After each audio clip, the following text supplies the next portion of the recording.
Welcome to the fantasy audiobook. Marvel. Married the Black Widow at the beginning. Chapter 21. The bald man thought Tony was going to run away, so he laughed in the sky.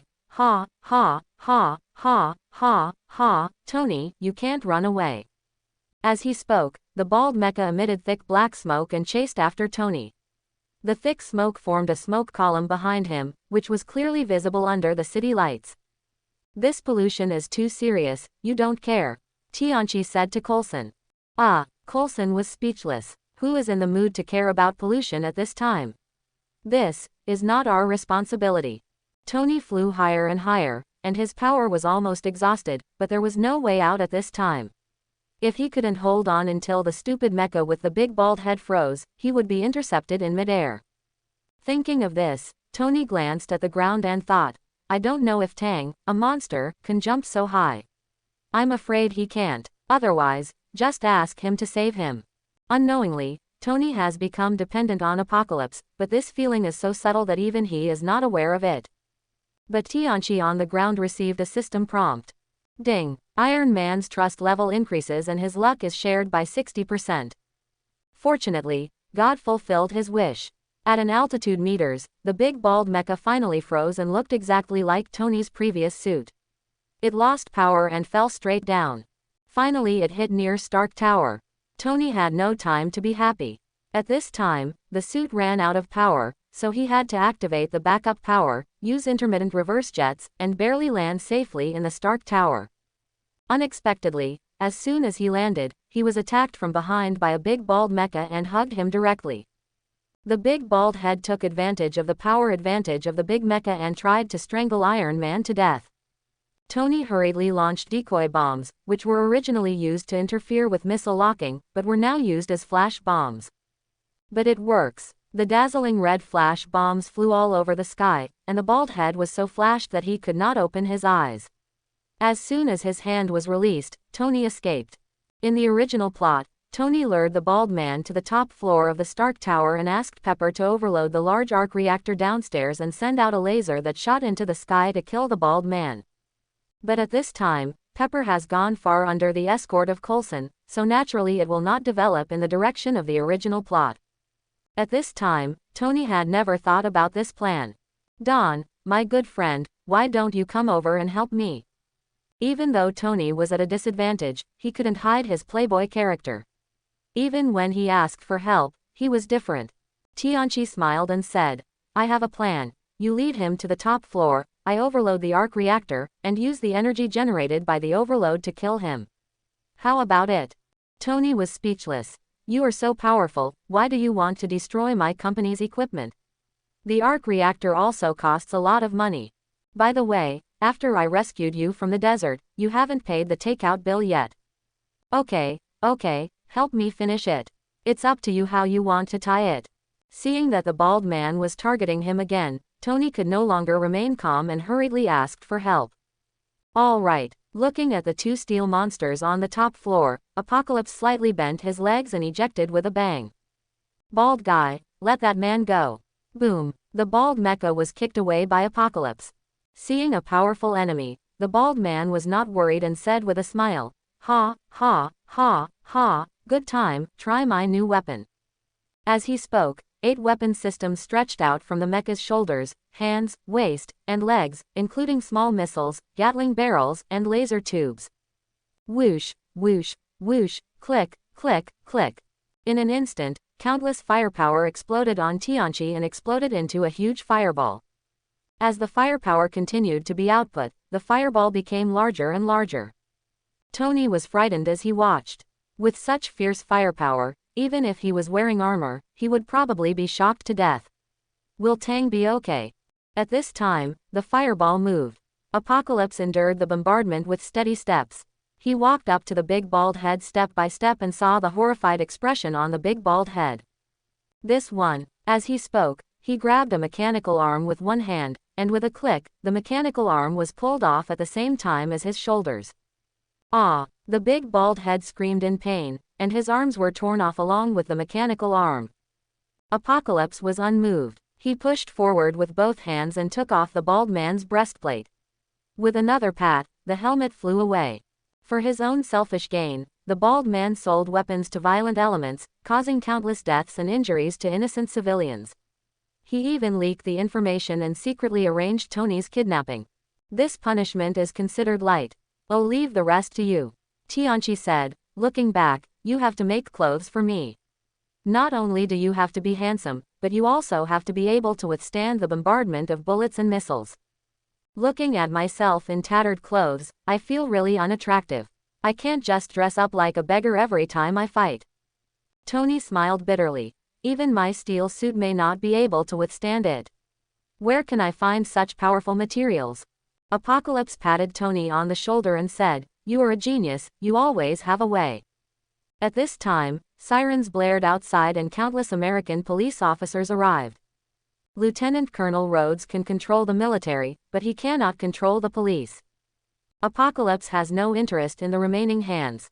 With Tony's relationship, it can be easily done. The next day, a press conference was held. Last night's battle spread too far, from near the Stark building, to the highway, and into the sky. Countless people were injured, and an unknown number of vehicles were destroyed. There must be an explanation in front of the public. Lieutenant Colonel Rhodes pinched his nose and lied for Tony, and announced to the dozens of reporters in the audience, yesterday, the simulated combat system of 2 prototype robots from Stark Company failed, resulting in a rampage. Fortunately, one of Tony's personal bodyguards rescued him in time. Tony was saved and the accident was prevented. Stark's bald vice president, it was Obadiah Stane who died in this accident. When it came time for Tony to make a statement, Tony read a few sentences impatiently according to the script given by Coulson. A beautiful reporter in the audience suddenly interrupted. Mr. Tony, do you think we will believe your nonsense? Legend has it that there is a superhero named Iron Man who stopped President Stane from going crazy in time, and this Iron Man is you. Quote. Tony smiled awkwardly. Stop talking, I'm not a superhero. I'm not made to be a superhero.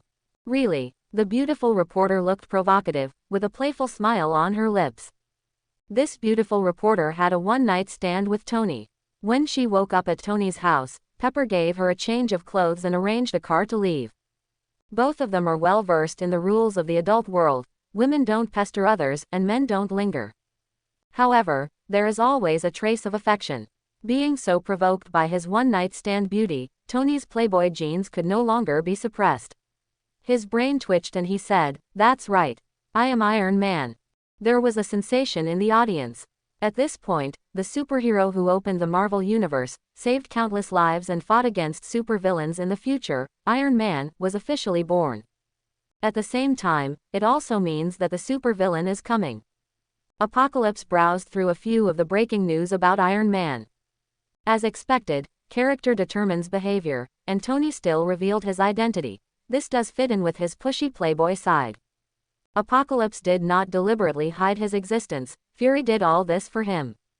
From the melee between the 3 giants in the streets of New York to the Battle of Stark Corporation, all information cannot be found online. This saves Tianchi a lot of trouble.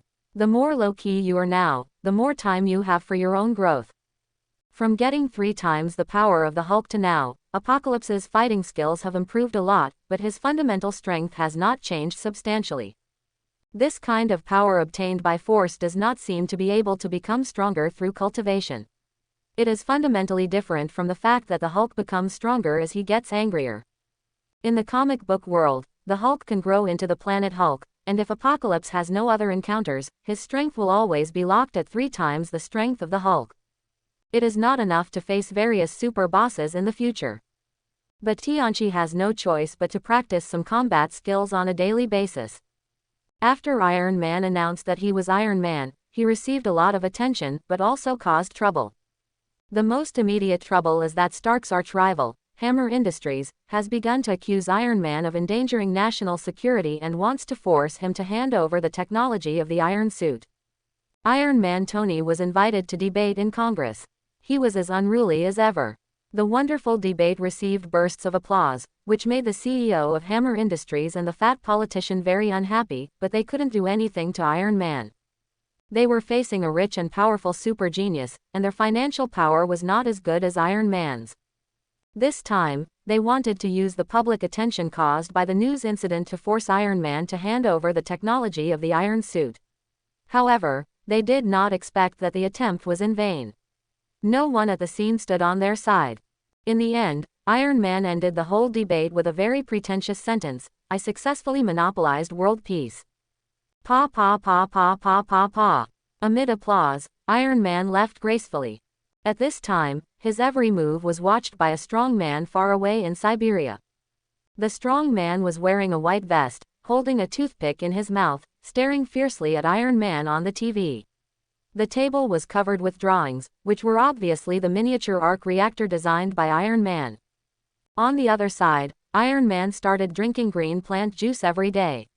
Pepper and his bodyguard Happy didn't know the reason, they just thought he was going to exercise. Apocalypse knew that this was the accumulation of reactor toxins in Iron Man's chest, which had affected his health. At present, Iron Man still uses a relatively backward palladium element. Although it can provide energy, it contains radioactive toxins and will continue to corrode the human body. The only solution is to replace palladium with a clean and safe element. But a genius like Iron Man cannot find a substitute for a while. Apocalypse gave Iron Man several recovery potions, but within 2 days, Iron Man discovered a problem. This recovery potion is a bit strange. It can only remove my toxins from yesterday accurately, not even a percentage point. The toxins accumulated the day before yesterday are completely useless. If this continues, unless you can provide 3 recovery potions for me to drink 80 years old, otherwise it will not be the solution. Tianchi was helpless. More than 3 pills. I currently only have more than 100 pills of this potion, and this potion is not renewable, and I haven't been able to study its ingredients yet. Iron Man smiled coquettishly. Such a precious potion, each one can save a life, I am greedy. After a pause, Iron Man said again, "Don't tell Pepper and Happy. I don't want them to worry." On the surface, Pepper is Iron Man's assistant and Happy is his bodyguard, but the 3 of them trust each other like family. In the end, Iron Man married Pepper and gave birth to a daughter, Morgan. As for Happy, according to the original plot, there is a high probability that he will get involved with Spider-Man's still charming Aunt May. Iron Man pressed his watch and said, "Happy, come in and help me practice boxing." "Why didn't you come to me?" Tianchi shrugged. "Come on, I don't want to be tortured by a monster like you. I can't even punch you in the suit."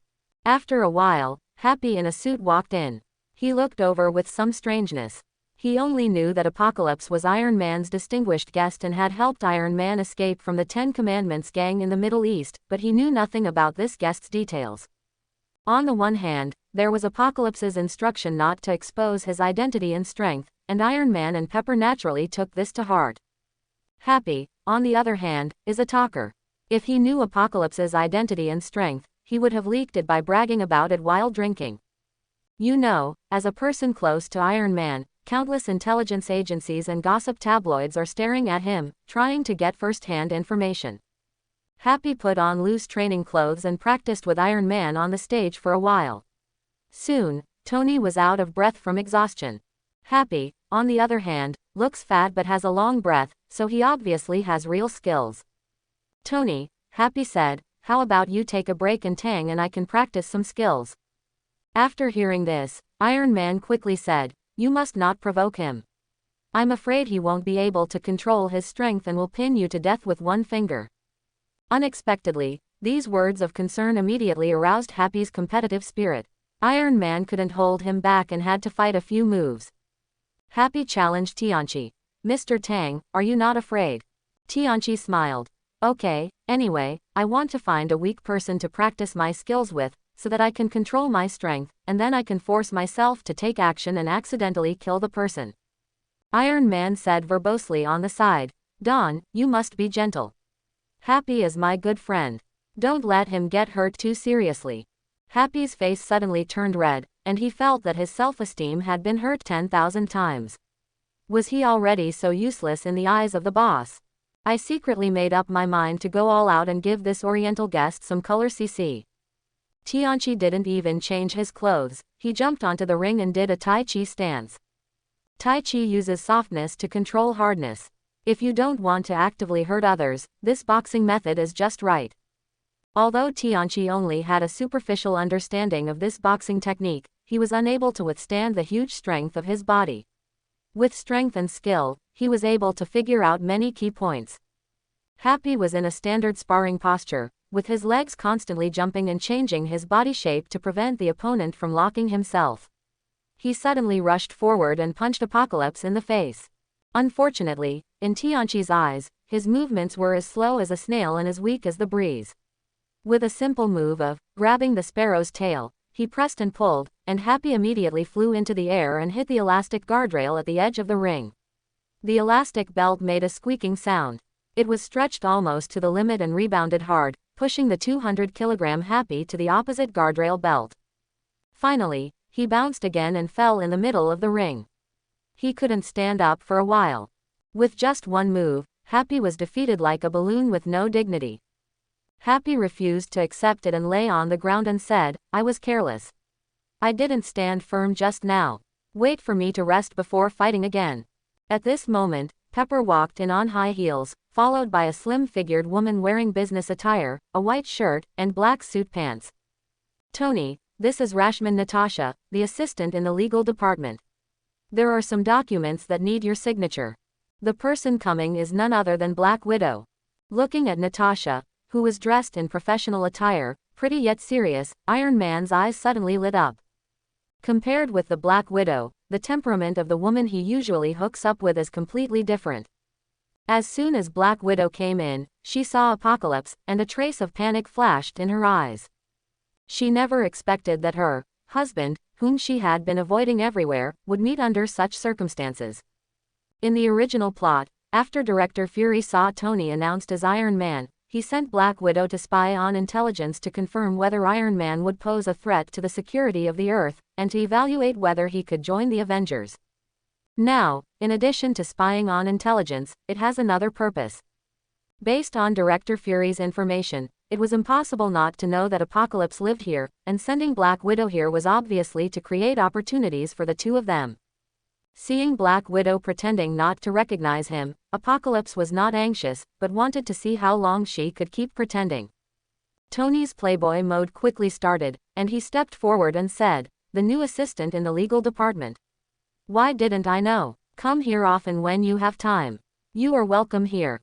In the past, Black Widow wouldn't mind using her beauty to obtain some information, but with her cheap husband by her side, and Director Fury also warned her not to use her beauty skill, Black Widow naturally didn't dare to go too far. Black Widow said seriously, "Mr. Stark, this is an agreement about the acquisition of some subsidiaries, involving equity reorganization, and it must be signed by you. There's no rush. Why don't we sit down first, have a glass of champagne and chat slowly? Reading legal documents is also very time-consuming, and standing all the time is quite tiring." Black Widow said, "I'm not afraid of hard work. Besides, you can't drink during working hours." The more he refused, the more itchy Iron Man became. With his appearance, wealth and fame, there was no woman he could not get along with, which made Pepper next to him secretly angry. At this time, she was not in a relationship with Iron Man. She only had the title of assistant and had no way of opening her mouth. "Every time I see Iron Man bring a woman back, I get very angry." Black Widow was a little flustered when she saw Apocalypse smiling and saying nothing, and she didn't even dare to answer Iron Man's words. He quickly handed the document to Iron Man and stepped aside. But her behavior is like a shy little white rabbit in the eyes of Iron Man, and she has an alternative charm among European and American women. What happened to the people on the stage? Black Widow changed the subject. Are they injured? When Happy saw the big beauty paying attention to him, he jumped up and said, No, how could I be injured? I was tired from practicing boxing just now, so I need to take a rest." As he spoke, he waved his gloves a few times in a coquettish manner. "That name is Natasha, right? Do you want me to teach you some self-defense techniques?" Okay. In order to get rid of Iron Man's entanglement, Black Widow hurried onto the stage, but her eyes were secretly looking at Apocalypse. "Hey, beauty, the first lesson is to concentrate on your opponent. Keep your eyes on the opponent, don't look around." Happy wanted to attract Black Widow's attention and touched her through the gloves. Unexpectedly, Black Widow had an instinctive reaction. With a Brazilian jiu-jitsu move, he took advantage of the momentum and flexibly locked Happy's neck with his legs. He hung his whole body on Happy, used his body weight to press down, and immediately knocked Happy to the ground. Except for Apocalypse, Iron Man and Pepper Potts were all shocked. Happy struggled for a while and found that he couldn't break free, so he had to slap the ground and beg for mercy, but he still said stubbornly, "What I did just now doesn't count, I'm not ready yet. She is beautiful, conservative and shy, and can fight so well." Tony didn't even read the legal documents and said to Pepper, "This is the person I want, bring her to my side." Little Pepper curled her lips and said, "No." How could Iron Man hide his thoughts better than Pepper? I firmly disagreed. At this time, the sky started to move. If he did not declare his sovereignty, Iron Man would continue to be entangled. He never understood what giving up was to a beautiful woman. "Tony, your skills in picking up girls are terrible, just look at mine." Tianchi smiled evilly. Iron Man was a little surprised and said, "Oh, I thought Orientals would be very shy when it comes to relationships between men and women, but I would like to see how you pick up girls." Seeing Apocalypse slowly walking towards her, Black Widow became increasingly panicked. Apocalypse was close to Black Widow's body, and both of them could feel the warmth of each other's breath. He stretched out his big hand and hugged Black Widow around the waist. "Natasha, right, it is indeed a good name, and the person lives up to her name. Meeting each other is fate. I bought a house in New York, and that is my home. Why don't we go there to open a bottle of red wine and talk about life? How about untying some knots?" After saying that, she lowered her head and gave a long wet French kiss. Black Widow's whole body suddenly softened, as if she had returned to her wedding night, and she almost collapsed in Apocalypse's arms. This coquettish operation stunned Iron Man, Pepper, and Happy. "Can you still pick up girls like this? No foreshadowing, just kiss right away." Iron Man had one random thought in his heart. Even if he is a famous person with unlimited charm, he would not dare to do this, as he will be slapped in the face every minute. But looking at Natasha's reaction, she clearly accepted it and fell into it. Do you want to try this technique in the future?" After the long kiss, Black Widow wanted to break away, but with Apocalypse's strength, he wouldn't let go. How could Black Widow break away? She punched Apocalypse in the chest several times. But to a few people nearby, it looked more like flirting. However, Black Widow felt guilty. She came in latent and did not dare to disclose the relationship between the two, so she could only whisper, "Let go, they are watching." "Haha, they are all my friends, so why not take a look? This is the key to our home. Take it carefully. You are welcome to move in at any time." With that said, he handed Black Widow a key. Black Widow didn't know what she felt in her heart. She took the key. "Is this her home? I didn't expect it to come so unexpectedly. It's not a bad idea to form a family with such a man. At least you don't have to worry about enemies coming to your door, and whoever comes will be in trouble." Thinking of my enemies, trying so hard to find my home address, and trying to blackmail myself with my family, only to meet the monster, husband, I wonder how fun it would be. Thinking of this, a smile couldn't help but appear on the corner of his mouth. The stunning beauty and the bowed smile are the most intoxicating. Iron Man and Happy were stunned, and now they accepted it. Fall in love. Did Tang use any charm technique just now? I didn't see it clearly. Apocalypse let go of the flustered Black Widow, knowing that today was almost the end of the day. Too much pressure might have the opposite effect. Just let her digest it for a while and slowly accept it. Iron Man didn't know what he signed, so he made a few random strokes on the document. Black Widow took the legal documents and ran away. Happy came up to him, no longer as dissatisfied as before, and said, Brother Tang, you used it too fast just now, and I didn't learn it. If you go to the bar tonight, I'll treat you to whatever you want to drink, and I'll teach you 2 tricks. Iron Man said, I have a racing competition in Europe next week. Dawn, come with me. I'm always a little confused about European women. I don't know if I'm not famous enough there. Tianchi laughed and didn't say anything, letting them think whatever they wanted. However, Iron Man went to Europe to participate in a racing competition, indicating that the plot of Iron Man 2 Inches has already begun. 3 days later, there was a grand banquet for racing in a small European country. Pepper Potts appeared with Black Widow, seemingly to guard against Iron Man, intentionally or unintentionally pushing Black Widow towards Apocalypse. Apocalypse is naturally happy to see this happen, and he and Black Widow come together side by side. It was daytime, and the banquet was full of dignitaries. Iron Man and Pepper were busy saying hello and making connections. Only the poor happy single dog had enough dog food between two couples of men and women. All I could do was eat and drink over the drinks at the banquet. Hey, Tony, the legendary Iron Man, I thought you were too busy to come to this banquet. A voice came from a distance, and it turned out to be Justin Hammer, the president of Hammer Company. Hammer and Stark are competitors and have been competing for weapons orders from the Department of Defense. It's just that the quality of the weapons produced by Hammer Company is always slightly inferior, and they have been repeatedly suppressed by Stark. Hammer has long had a grudge in his heart. In addition, Hammer had teamed up with Fat Pig politicians in an attempt to force Iron Man to hand over his suit technology, and the feud between the two sides had long been forged. At this time, he greeted Iron Man hypocritically. Due to the crowd of dignitaries in the room, Iron Man had to reply with a very perfunctory greeting. Well, I didn't want to come at first, but I heard that you were coming. If I didn't come, wouldn't you be treating me like a fool? Hammer was so filled with hatred that he was just about to have a quarrel with Tony when he saw the Black Widow next to Apocalypse and his eyes lit up. Tony, who is this lady? Hammer asked. He is an employee of my company and came here with his boyfriend. Hammer was deliberately surprised. Boyfriend? It can't be this Oriental, right? How could such a beautiful lady find an Oriental? Hammer added, at our banquet, there are very few Easterners attending. What is my name for this gentleman? The surname is Tang, Tianchi said coldly. What industry is Mr. Tang engaged in? Tianchi said, I don't have a job now. It's all thanks to Mr. Tony to take care of me. As soon as they heard this, Iron Man, Pepper Potts, and Black Widow had weird smiles on their faces. Iron Man's life alone had been saved by Apocalypse several times. It was not certain who would take care of whom. Hammer suddenly felt contempt, and coupled with the racial discrimination hidden in his bones, he suddenly became bolder. He said to the Black Widow, this beautiful lady, this is your first time to participate in a banquet of this level, right? Why don't I take you around?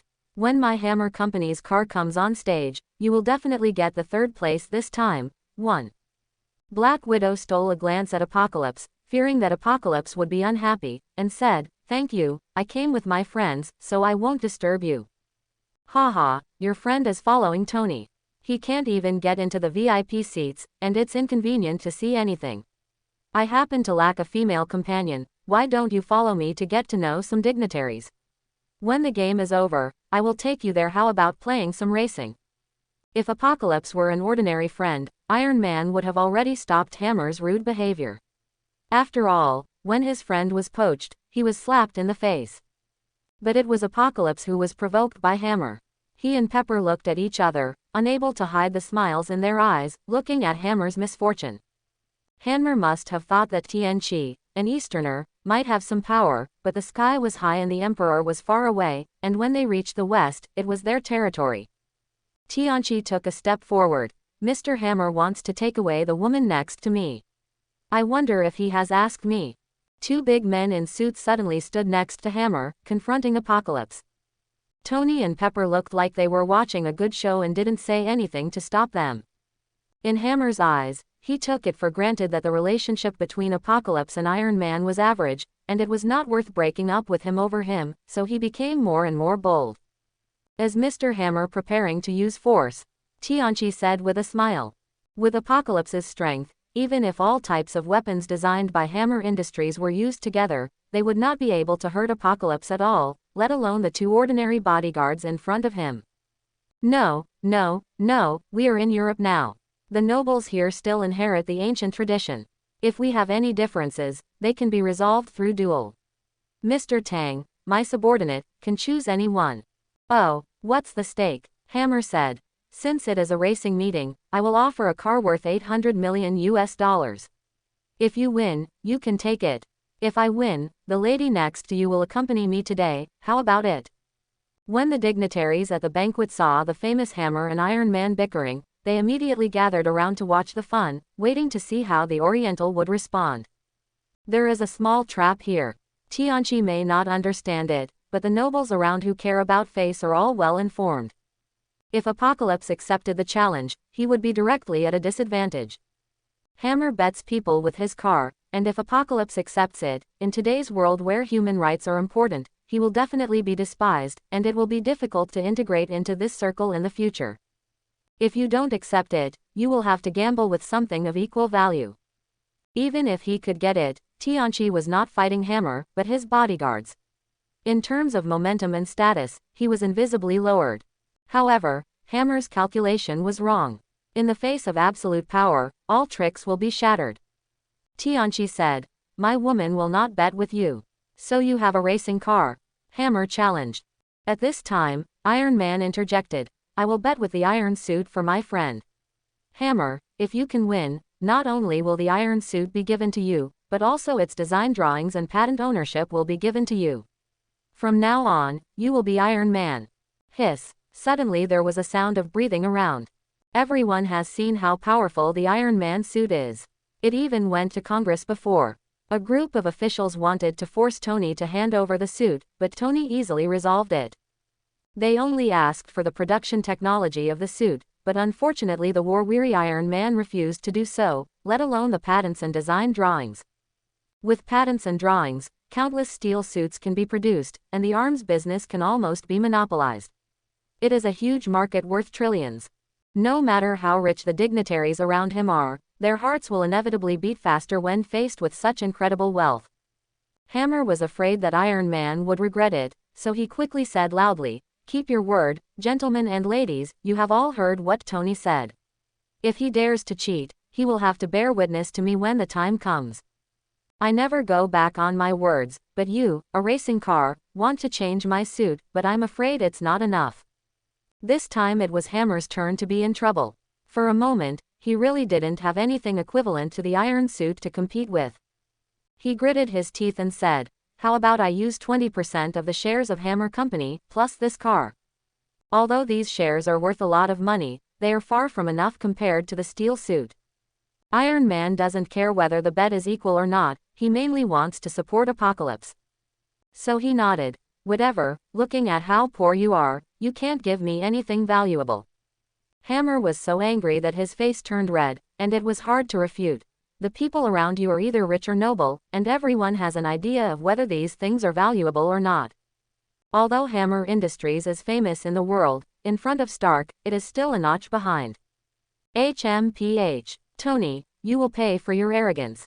As a bodyguard, he is not only the king of underground fighting, but he has also been injected with the latest human serum, which has exceeded the limits of human beings. Captain America has been unknown to everyone since World War II. Countless companies want to copy Captain America's serum, and Hammer Company is one of them. Now that it has begun to show results, it can be used to practice. The predecessor of the Abomination Titan, Blonsky, the serum he injected was attributed to Hammer Company.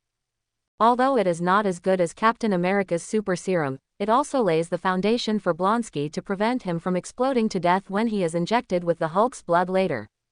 However, this matter is highly confidential, and even Iron Man does not know about it.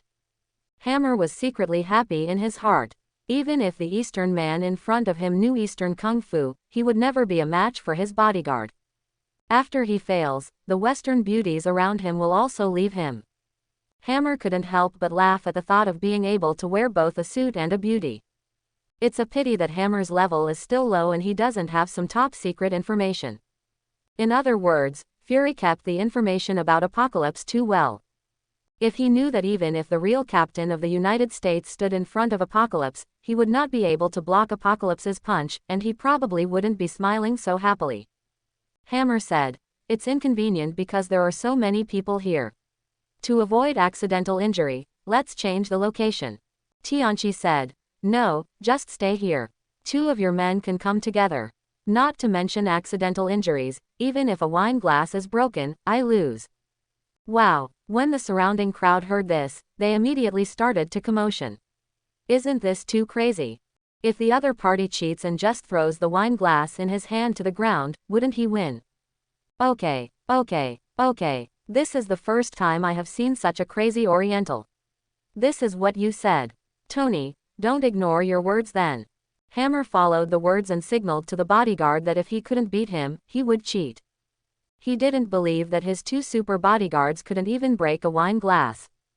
Bodyguard A stepped forward, snorted and said, "Boy, don't beg for mercy later." The surrounding dignitaries all consciously stepped back, leaving a large open space. Only Iron Man, Pepper Potts, Black Widow and others did not move. Happy knew that Apocalypse was powerful, but did not know how powerful it was. He wanted to retreat, but seeing that Tony and others did not move, he had to bite the bullet and stay where he was. They were left alone in an open space, which made them stand out. Hammer said, "Tony, although you are Iron Man, but you are not wearing a suit, it is best to stay away." Iron Man shook the wine glass in his hand and said with a smile, "I will increase the number. As long as your men can make a drop of the wine in my hand spill, I will give you a European winery." As soon as these words came out, everyone exclaimed again. European red wine is world famous, and many wealthy people like to buy a manor here to entertain guests and collect some good wine for themselves. As the world's top rich man, the winery owned by Iron Man is naturally of extraordinary value. Many dignitaries at the scene were invited to visit, and knowing that it was worth a lot of money, they naturally exclaimed at Iron Man's generosity. Hammer felt a little guilty. Could it be that this Oriental was Tony's secret weapon, injected with super serum like his bodyguard? Then I thought about it, even if it was like this, with 1 against 2, one would pester him, and the other would cheat and break the wine glass. Let's see how he ends up. Tianchi said, "Come here, hurry up and watch the racing. The banquet is so boring." Boom, boom, boom. Bodyguard A rushed over like a humanoid tank. The fine wooden floor exploded, splinters flew everywhere, and the ladies around him screamed in fright. Tian Qian was calm and gentle, and when he saw the bodyguard approaching, his left hand holding the Black Widow didn't move at all, and his right hand was suddenly raised high. Banshan Mahamudra. The bodyguard's eyes suddenly opened. He was obviously taller than Tianchi, but when he pressed down with this palm, he seemed to see a piece of sky pressing down on him. He couldn't help but burst out with all his strength, resisting Tianchi's palm with both hands. Bang! There was a muffled sound, sawdust and mud exploded one after another, scaring the people around them to take a few steps back. When he looked closely, he found that the bodyguard had his hands raised and was frozen, and his whole body was driven straight into the ground, leaving less than 1/3 of his body exposed. Tianchi's palm slowly moved away, as if he had just swatted a fly. Fortunately, the bodyguard was also someone who had been injected with the serum. Although his muscles and bones were broken, he was at least left alive. If it were any other ordinary person, Apocalypse's palm would have turned him into a pulp. Hiss! There was another gasping sound at the scene. This battle was simpler than they imagined, and yet more terrifying than they imagined. You know, the ground is made of hard oak. It is difficult for ordinary people to break this layer alone, and there is a cement layer under the floor. A man as strong as an iron tower was able to maintain his human form after being slammed into the cement ground. His body was as strong as steel bars. What's even more frightening is the person who slapped him into the ground. Hammer didn't expect Apocalypse to be so terrifying and shouted, "Wine glass!" Bodyguard B moved upon hearing the sound and rushed towards the nearest lady. The lady screamed, "Ah!" At this time, Tianchi was more than 10 meters away from Bodyguard B, but the lady was within a body of Bodyguard B. Bodyguard B's hand was about to touch the lady. Suddenly a strong wind blew up at the scene, and the afterimage flashed. Apocalypse stood between the lady and Bodyguard B. With a boom, and another simple big hand seal, Bodyguard B fell into the ground like his colleagues. It was almost over before the lady could even scream and take it back.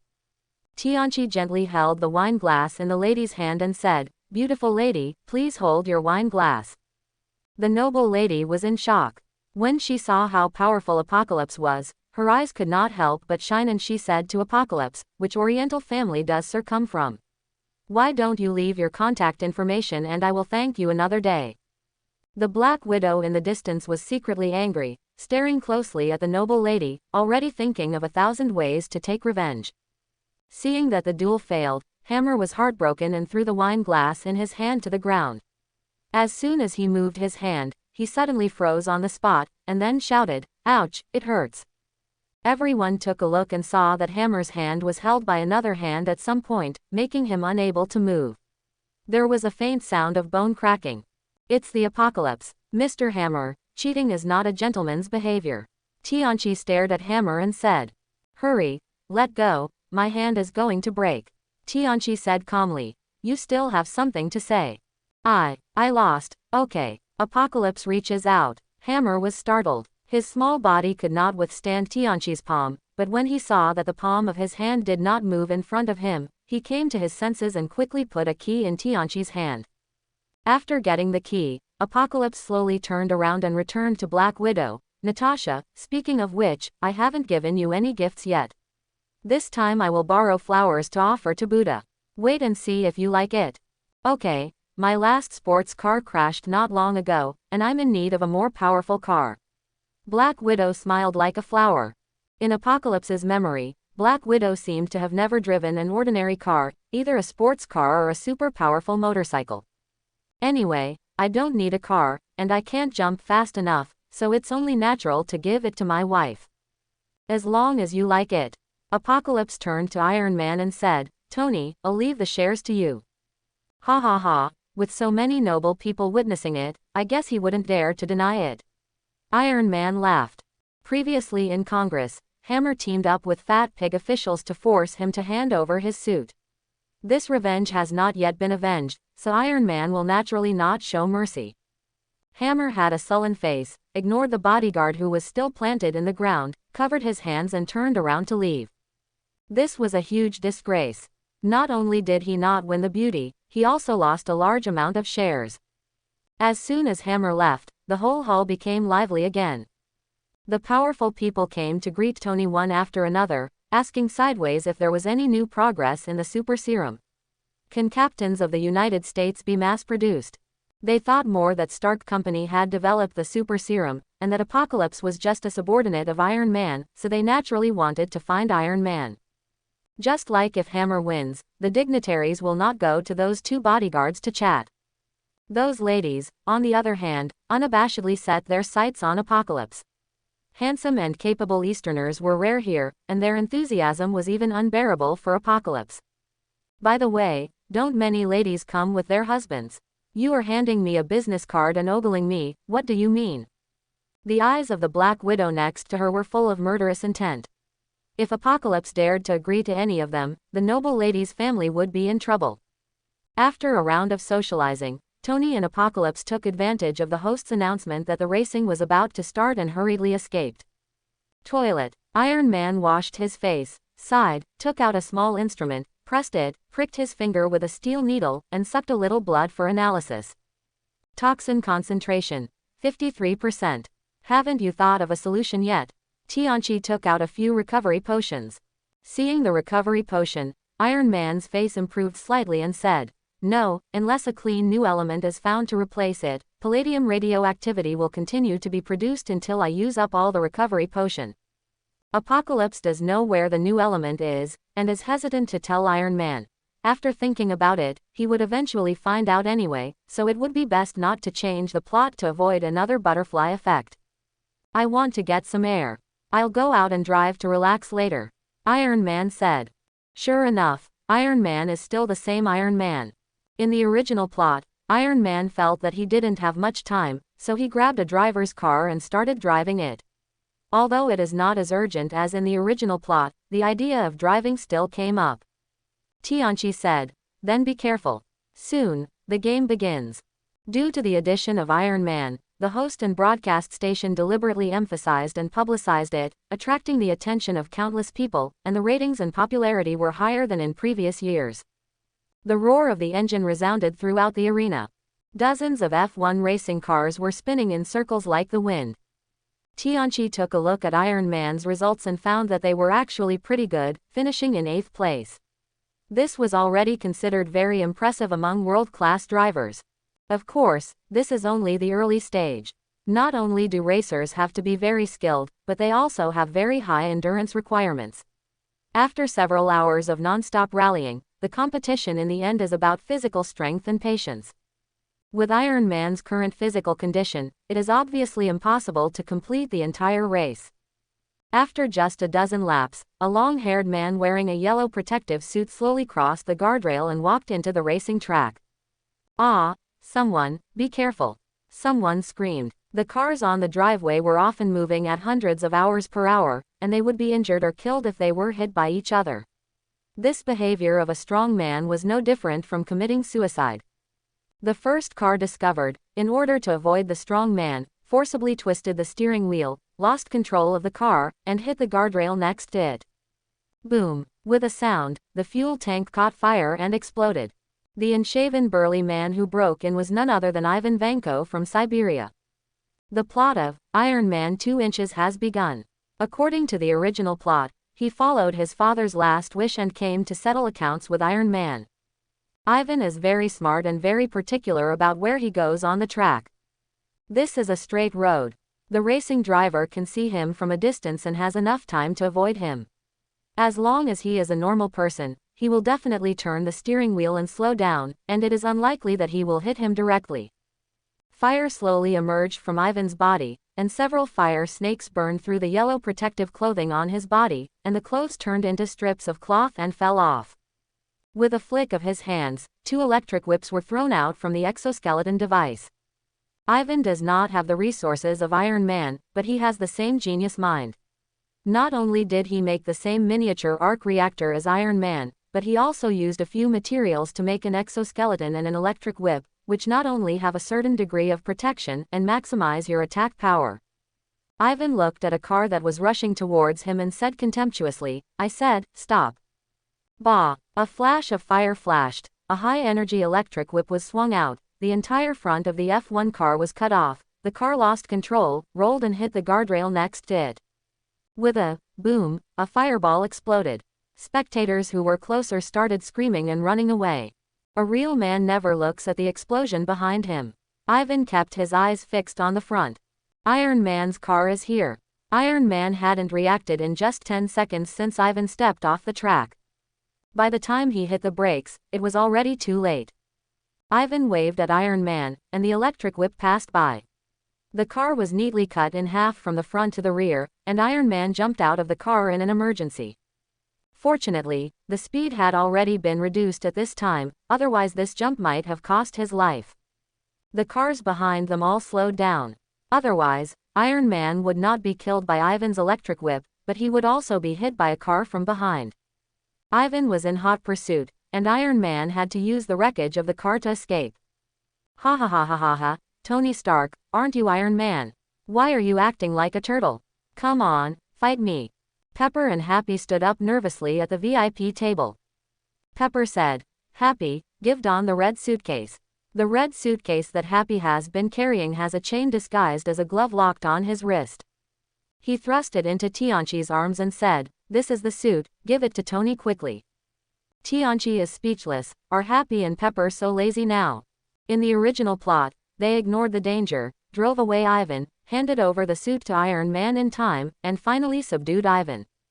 Now they entrust the task to themselves without even thinking about it. They are really not polite at all. Happy, aren't you Tony's bodyguard? Don't be so lazy. Before Happy could answer, Pepper was about to cry. He shook Apocalypse's arm and said, "Tony can't hold it anymore. Come on, come on, come on, save you." Tianqi had no choice but to take the suitcase and pull off the stainless steel chain tied to Happy's hand. She turned to Black Widow and said, "I'll be right back as soon as I go. You should protect the 2 of them and don't let anyone take advantage of the chaos to cause trouble." "Yeah," Black Widow nodded seriously. The heroic-looking Black Widow was particularly attractive. Tianqi couldn't help but give her a chirp, and kissed her on the forehead, then jumped out of the VIP seat. With Apocalypse taking action, Pepper Potts and Happy stopped worrying and began to look at Black Widow jokingly, making her blush slightly. "What are you looking at?" Little Pepper asked. "Are you sure we've only known each other for a few days? Why do you feel like you've known each other for a long time, like an old couple?" Since she is not involved with Tony, Pepper has no hostility towards Black Widow at all, and her relationship has been upgraded from a colleague to a best friend in an instant. Yes, Happy said, you don't like the handsome and rich Tony, but I didn't expect you to choose Tang. Black Widow didn't know how to answer. Although she and Apocalypse didn't meet at Iron Man's house, even counting the days in City of God, they didn't know each other for many days, and most of the time they still disguised their identities. But it does feel like we've known each other for a long time, and Black Widow doesn't know why she feels this way. Iron Man here. The last piece of car wreckage was smashed into pieces by Ivan. Iron Man had no way to hide and was about to die under the electric whip. At this moment, a gust of wind passed by, and the red suitcase flew over, deflecting the electric whip and saving Iron Man's life. Tony, leave him to you. I'll save the others. No problem. Iron Man pressed his hands on the suitcase and pulled it upward.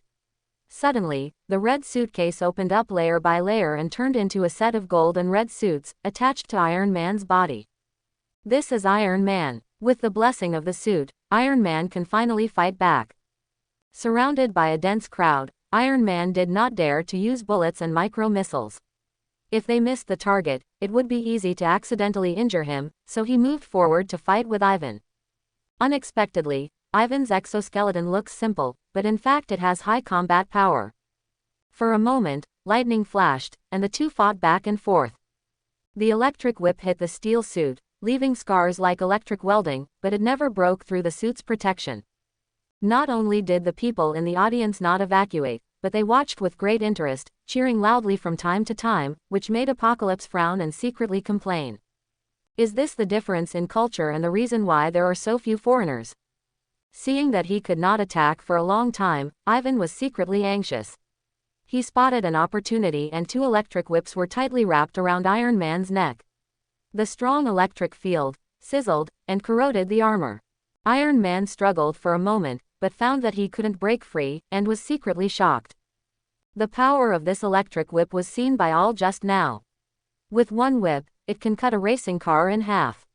Although his armor defense is advanced, the two are wrapped around his neck.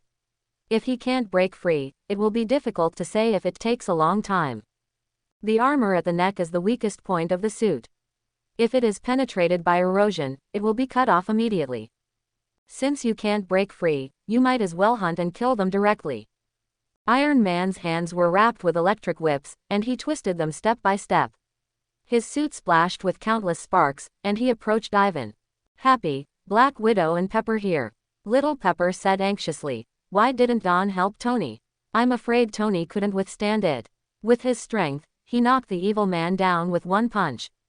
She only cares about the safety of Iron Man and does not care about the life or death of those passers-by. Besides, those passers-by are also saved by medical staff. Black Widow smiled slightly. He doesn't like fighting. Black Widow remembered that when she met Apocalypse, she had already found out that Apocalypse had been running a flower shop for many years. A man with such great strength is willing to be ordinary and take care of flowers and plants. He must be a very peaceful person in his heart. If it weren't for him, I'm afraid he wouldn't have left there. However, when I think that Tianchi seems to have known his identity for a long time, but did not expose him, and went along with the situation to marry him, I immediately feel a little bit angry. Iron Man, on his side, had already forced Ivan, thrust his hands into Ivan's chest, and tore off the arc reactor of Ivan's exoskeleton. Iron Man smiled. You are too careless and forgot to protect the arc reactor. Ivan didn't care, really. Take another look. The sizzling sound of the electric whip is still constant, obviously the power has not disappeared. Iron Man was shocked and immediately understood that Ivan was equipped with dual power sources, and the other one should be hidden on the back. At this time, the armor on the neck has been almost eroded. If he doesn't think of a way, his head will fall off. Don, help, help. If you just listen to the voice, there is a certain amount of humor in this unruliness, and others will think it is a joke. But Tianchi knows that Iron Man loves Face very much and will not ask for help unless absolutely necessary. He doesn't care to think about why he didn't defeat Ivan according to the original plot. Several flashes appeared between the two of them. At this time, the electric whip entangled the two people so much that they were inseparable.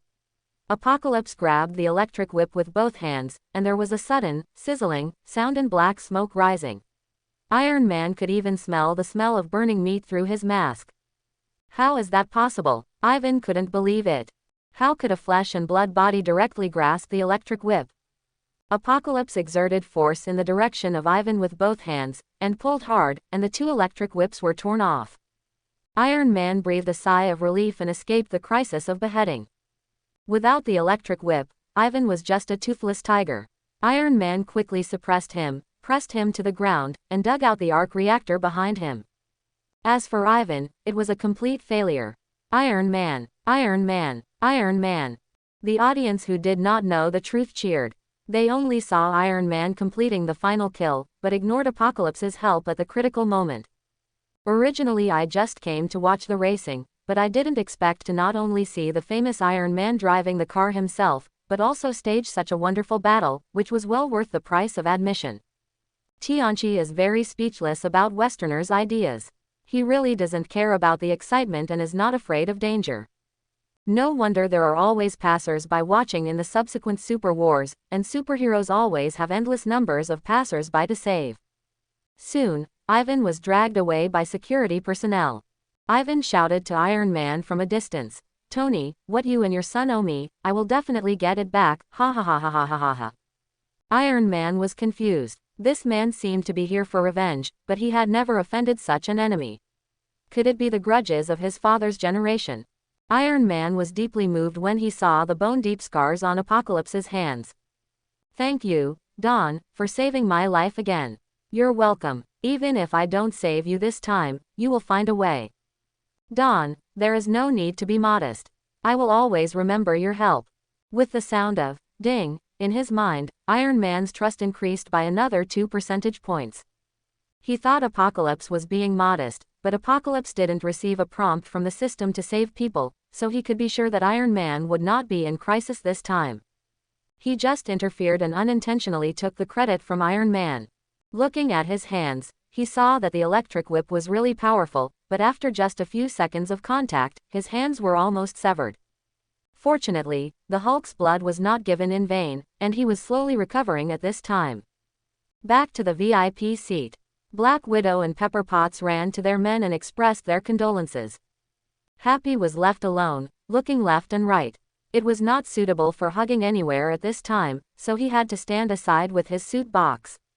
Black Widow touched the scar on Apocalypse's hand and asked, "Do you want me to give you some medicine?" "No, it will take about a day or two and he will fully recover." Black Widow gently wiped away the burnt skin on Apocalypse's hand and asked softly, "Does it hurt?" "It was quite painful at first, but as soon as you touched it, it eased a lot. You have been holding my hand for the past 2 days to prevent me from hurting again." HMPH. Only a devil can believe you. The two men and women sat together for a while, feeding Happy well with dog food. Finally, they couldn't bear it anymore and kept coughing. "I say, you're almost done. Tony, if you don't leave, you'll have to spend time writing notes when the European police come over." Iron Man is most afraid of these trivial troubles, so he quickly leaves first. Back to the residence, Apocalypse said to Black Widow, "I have something to ask you for help. The person who just attacked is called Ivan Vanko, and his father once did scientific research together with Iron Man's father. I want to know where the person just now lives in Siberia." "Okay." Black Widow nodded. "Without asking why, I will use S.H.I.E.L.D.'s intelligence network, and there should be news soon." Black Widow sent a message to S.H.I.E.L.D. After a while, a message came from S.H.I.E.L.D., sending an address to Black Widow. After watching it, Apocalypse called Ethan. Ethan was brought to the United States by Apocalypse and has been working with Dr. Stern for Apocalypse, mainly researching recovery potions, but there has been little progress. There are not many people that Apocalypse can call now. Although S.H.I.E.L.D. is good, they are not their own people after all, so some things are inconvenient. "Ethan, I sent you an address. You go on a business trip and go find a bird. Try your best to bring it back safely." What bird?" Ethan was confused and looked at the address. "Go to Siberia and bring a bird back to the United States." What is this mission? However, what Tianchi told him must be very important, so Ethan didn't ask any more questions, took the money and set off immediately. The reason why Ethan was sent there was because he had survived in the chaotic Middle East and knew a lot about various complicated channels. If he had the money to open the way, it wouldn't be a big problem. On the contrary, Dr. Stern is a pure academic scholar and a bit of a nerd. If you send him out, you won't be able to find this address. Night. Iron Man decided to go to the prison with Apocalypse to see Ivan. He wanted to understand why Ivan attacked him. Those who master this kind of technology can easily sell it on the black market and earn enough money to be rich and wealthy for a lifetime. Risking their lives to attack them must be a blood feud. But I didn't have any grudge against him, nor did I hear that my father had such an enemy. When Iron Man arrived at the prison and asked, he found out about the grievances between Ivan's father and his own father. It turns out that Ivan's father was a scientist who was sent to the United States to cooperate during the Soviet era. At that time, there was no Cold War between the two world powers and they cooperated in many fields. Ivan's father and Iron Man's father, Howard Stark, jointly developed the arc reactor. However, due to the limitations of the times, the arc reactor was extremely large and not very practical. Only one prototype was left in Stark's company. Later, in order to compete for hegemony, the two major powers in the world began to turn against each other, and the Cold War began. Ivan's father was arrested by the US government on espionage charges and deported. Ivan's father thought it was Howard who did it, and he has held a grudge ever since. After returning to China, the former Soviet Union experienced a series of turmoil, and many scientific researches were interrupted. Ivan's father lost his job, lost his income, and became impoverished in his later years. A generation of genius scientists eventually died of old age in a simple rented house. Before he died, he saw the news about Iron Man. Ivan's father told his son that this is the result of our research. The Stark family are thieves and robbers. They stole my results and the glory that should belong to us. Both of them are extremely familiar with arc reactors. With the inspiration of Iron Man, Ivan successfully broke through the blind spots in knowledge and made a miniaturized arc reactor. But he didn't have the financial resources of Iron Man to make an iron suit, so he had to buy some accessories on the black market, assemble a set of exoskeleton electric whips, and come for revenge. After hearing this, Iron Man said, "My father is not a thief. This is their joint research." Ivan was furious. "Lie. Your father testified and slandered my father as a spy because he wanted to monopolize the results of the arc reactor." The two quarreled, each defending their father's honor. It's a pity that these old stories have no evidence and no reason can be argued. In the end, they broke up unhappy. Before leaving, Ivan said, "The feeling of palladium poisoning must be very unpleasant, right?" Ha ha ha ha ha ha. Iron Man paused. This touched his painful spot. Now he consumes the recovery potion given by Tianchi every day. Each bottle of such a magical potion can save a life, but in his case it can only reduce the poisonous dose of the previous day, which makes him feel deeply guilty. Tianchi said calmly, "Palladium poison is not unsolvable, you still have too little knowledge." "Oh," Ivan said disdainfully, "unless you can invent new elements that are non-radioactive, there is no second way. All elements in the world that can undergo nuclear change are radioactive. It requires both the energy of nuclear change and thinking without radioactivity is like being incompatible with a shield. But there is exactly such an element in the world, but your thinking is too limited to think of it." "Impossible," Iron Man and Ivan shouted in unison. "They are all geniuses. According to the existing particle physics theory, it is impossible for such contradictory and perfect elements to exist." Tianchi said calmly, "Nothing is impossible." With that said, he walked closer to Ivan, his hands were like hooks, and he thrust into his heart. "Ah!" Ivan screamed in pain, You want to kill me?" Tianchi didn't answer. He pulled his hand and pulled out a beating bright red heart. Ivan couldn't believe that he died like this. "I haven't had my revenge yet, and I still have a lot of talents and talents that haven't been used yet. I'm not willing to accept it." Without the blood supply from the heart, Ivan's eyes gradually became blurred and his limbs drooped weakly.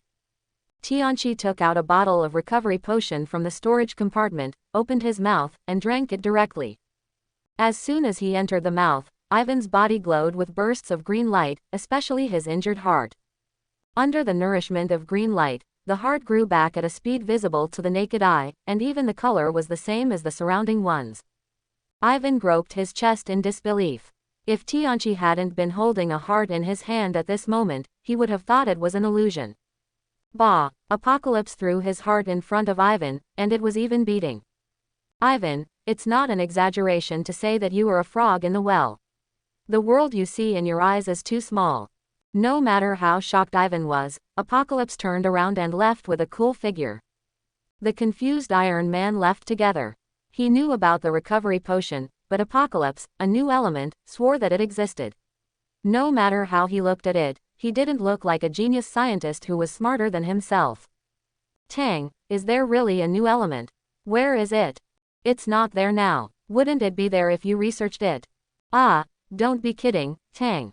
Such a perfect element even violates existing particle physics theories. You'll find out soon enough. Seeing Apocalypse showing off his mystery again, Iron Man had no choice but to say, forget it, you have too many mysteries. This one is not much. Ever since I met Tianchi, there have been countless mysteries surrounding him. Every time I wanted to break the casserole and ask for the answer, I could never get the answer. It was really frustrating, but I couldn't help it. Iron Man quickly thought of another question. Why did Tianchi show off the recovery potion in front of Ivan?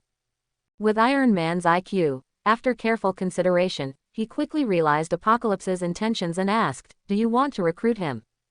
If it weren't for the purpose of recruiting, there would be no need for Tianchi to show off such a skill in front of a prisoner, and he would pretend to be mysterious and leave without any explanation.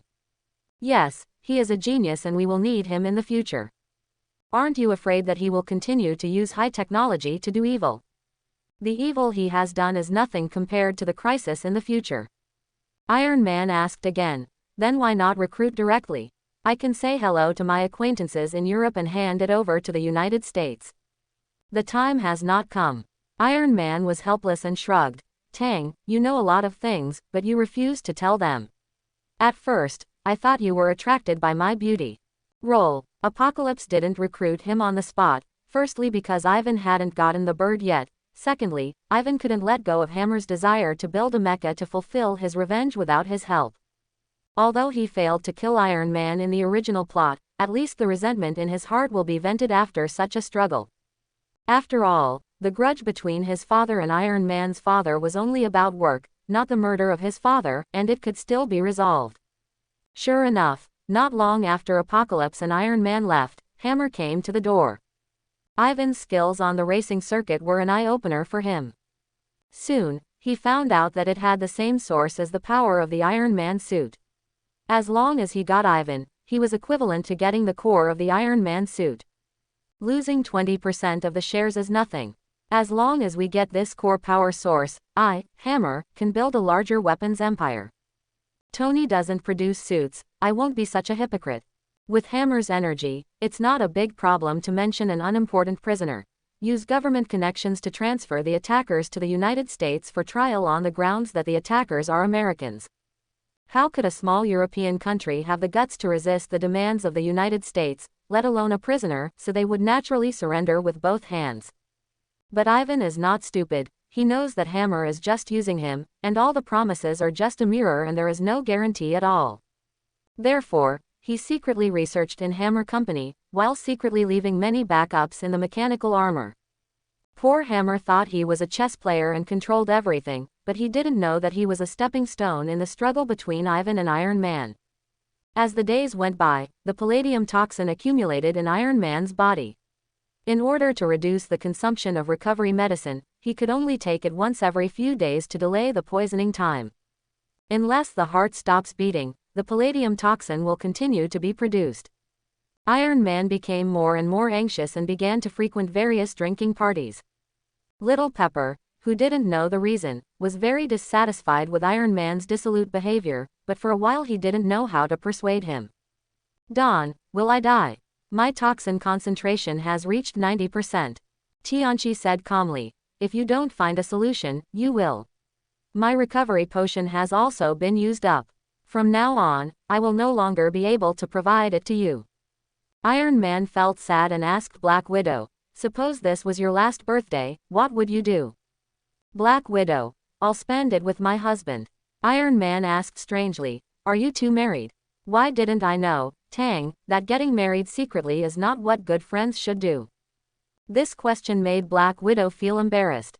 She accidentally revealed her relationship with Apocalypse and didn't know how to explain it. Tianqi said, "You should still worry about your relationship with Xiaojiao. You are so seriously poisoned, aren't you going to tell her?" "What's the use of telling him?" Iron Man said, "It will only make her worry needlessly. Forget it, let's not talk about these boring topics, let's have fun at the party tonight." At the party, Iron Man wore a suit and played with a group of blonde beauties. Sometimes he used a laser hand cannon to break wine bottles, and sometimes he performed acrobatics with his suit, causing a group of beauties to scream. Lieutenant Colonel Rhodey, who was invited to come, was shocked. "You must know that Iron Man at this time has the most advanced suit technology in the world. He wears the suit so irresponsibly. If he gets drunk and acts recklessly, is no small matter." Even when Pepper came to persuade him, Iron Man ignored him and smashed everything at the party into a mess. Seeing Iron Man being so willful, Lieutenant Colonel Rhodey was furious. Thinking that Iron Man was unable to shoulder the task of maintaining world peace, he walked into the laboratory and put on another prototype suit. This suit had not yet been painted, and the outside showed a raw silver-white metallic luster. When Lieutenant Colonel Rhodes came out in his suit, a group of beauties screamed again, and Iron Man also enthusiastically invited Rhodes to join them. Lieutenant Colonel Rhodes didn't say much and threw Iron Man to the ground, trying to subdue Iron Man. Iron Man was surprised. "Rhodes, what are you going to do?" Lieutenant Colonel Rhodes said angrily, "Tony, look what you look like now. You still say you have a monopoly on world peace. What is peace? Whoever wants to protect it can do it. We will only drink and dance tonight. Then I'll dance with you to the fullest." The two got into a fight at the party. Fortunately, Tianqi had known that there would be such a drama in the original plot, and saved many people at the critical moment. When the guests saw that the two steel monsters were real, they screamed in fear and ran away, and the party ended immediately. Seeing that Iron Man seemed to have really drunk too much, Lieutenant Colonel Rhodes had no choice but to let Iron Man go crazy at home alone. He wore a battle suit and flew directly to the army base. Looking at Lieutenant Colonel Rhodes leaving, Iron Man suddenly became quiet and remained silent. The suit has remote control technology, and it is impossible to control it without authorization. In Iron Man 3, he made dozens of suits explode and set them off as fireworks for Pepper to comfort her. Letting Lieutenant Colonel Rhodes leave at this time was actually a backup he left behind. If you really can't pass the life and death test, this technology will be handed over to the country. This was also the only steel suit that was left in exile, creating what became the famous War Machine later on. The next day, Coulson brought a lot of information over and said to Iron Man, "This is the research information your father left in S.H.I.E.L.D. It is related to the arc reactor, or you can find a solution from it." Iron Man said, "Put it down, I'll take a look when I have time." He didn't have much hope. After all, he was as talented as his father, and as the times had progressed for decades, the commemorative value of these old materials was greater than the research value. In the original plot, Director Fury asked Coulson to supervise Iron Man and find solutions in the laboratory, but due to the emergence of Apocalypse, semi-house arrest was changed to advice, and he did not dare to be too tough.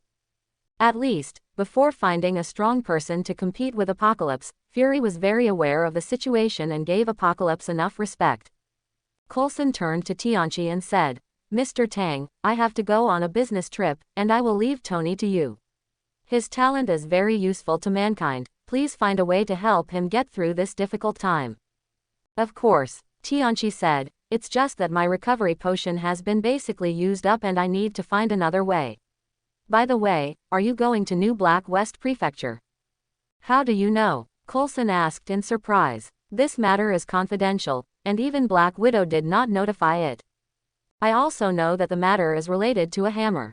When Tony's matter is settled, I will go over and take a look."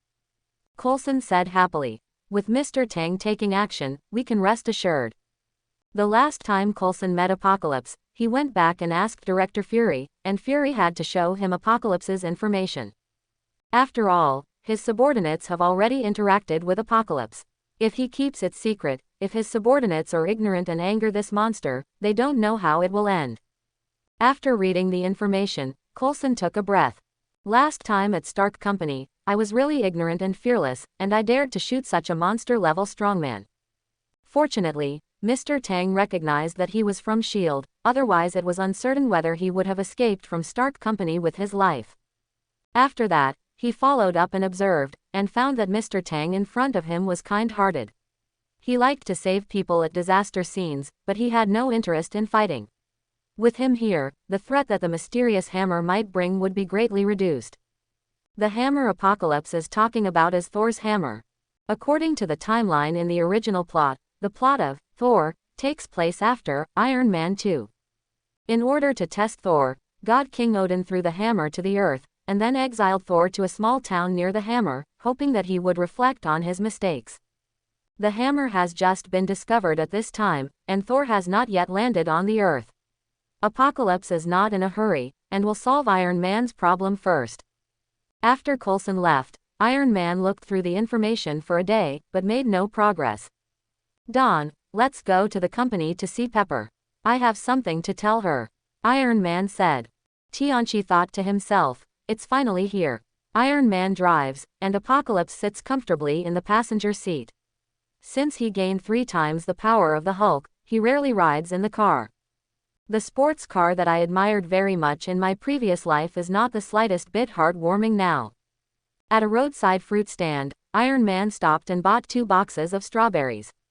Without paying, he took off his watch and handed it to the fruit farmer. The fruit farmer was overjoyed and took the watch. Even if it's a fake, it's still worth much more than 2 boxes of strawberries. What's more, the big celebrity in front of you is Iron Man Tony Stark. He is often seen on TV. Everyone knows it, and it can't be a fake. Just 1 watch is worth half a farm. When they arrived at the company, Iron Man originally came with sadness and wanted to explain some funeral arrangements, but little Pepper didn't know. Pepper, I brought you some fruit. When she saw Iron Man coming over with strawberries, she said angrily, do you know that among so many fruits, the only one I am allergic to is strawberries? You are always so self-centered and never consider others' feelings. Iron Man felt very guilty and said nothing. It was a critical moment between his life and death, but he didn't expect that the one he cared about the most and couldn't let go of was Pepper.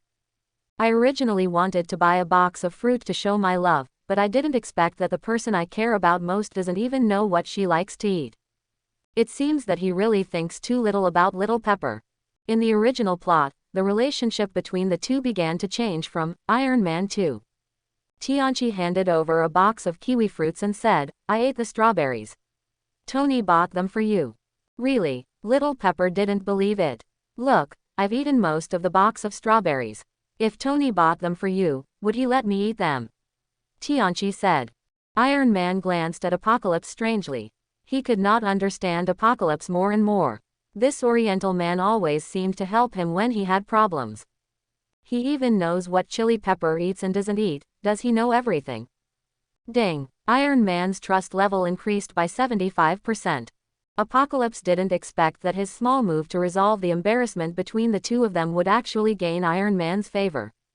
It seems that Pepper Potts is more important in Iron Man's heart than it appears on the surface. As expected, they were a hit-and-miss couple who eventually became husband and wife. Hearing what Apocalypse said, Pepper said angrily to Iron Man, are you trying to make me angry on purpose? Tianchi said, don't you understand Tony's character? How dare you do such a heartwarming thing? I want to do it but can't let go. You insist on dragging me here as a shield, and you don't consider my feelings. These few words dispelled the doubts in little Pepper's heart, turning her anger into joy, and her heart suddenly felt sweet.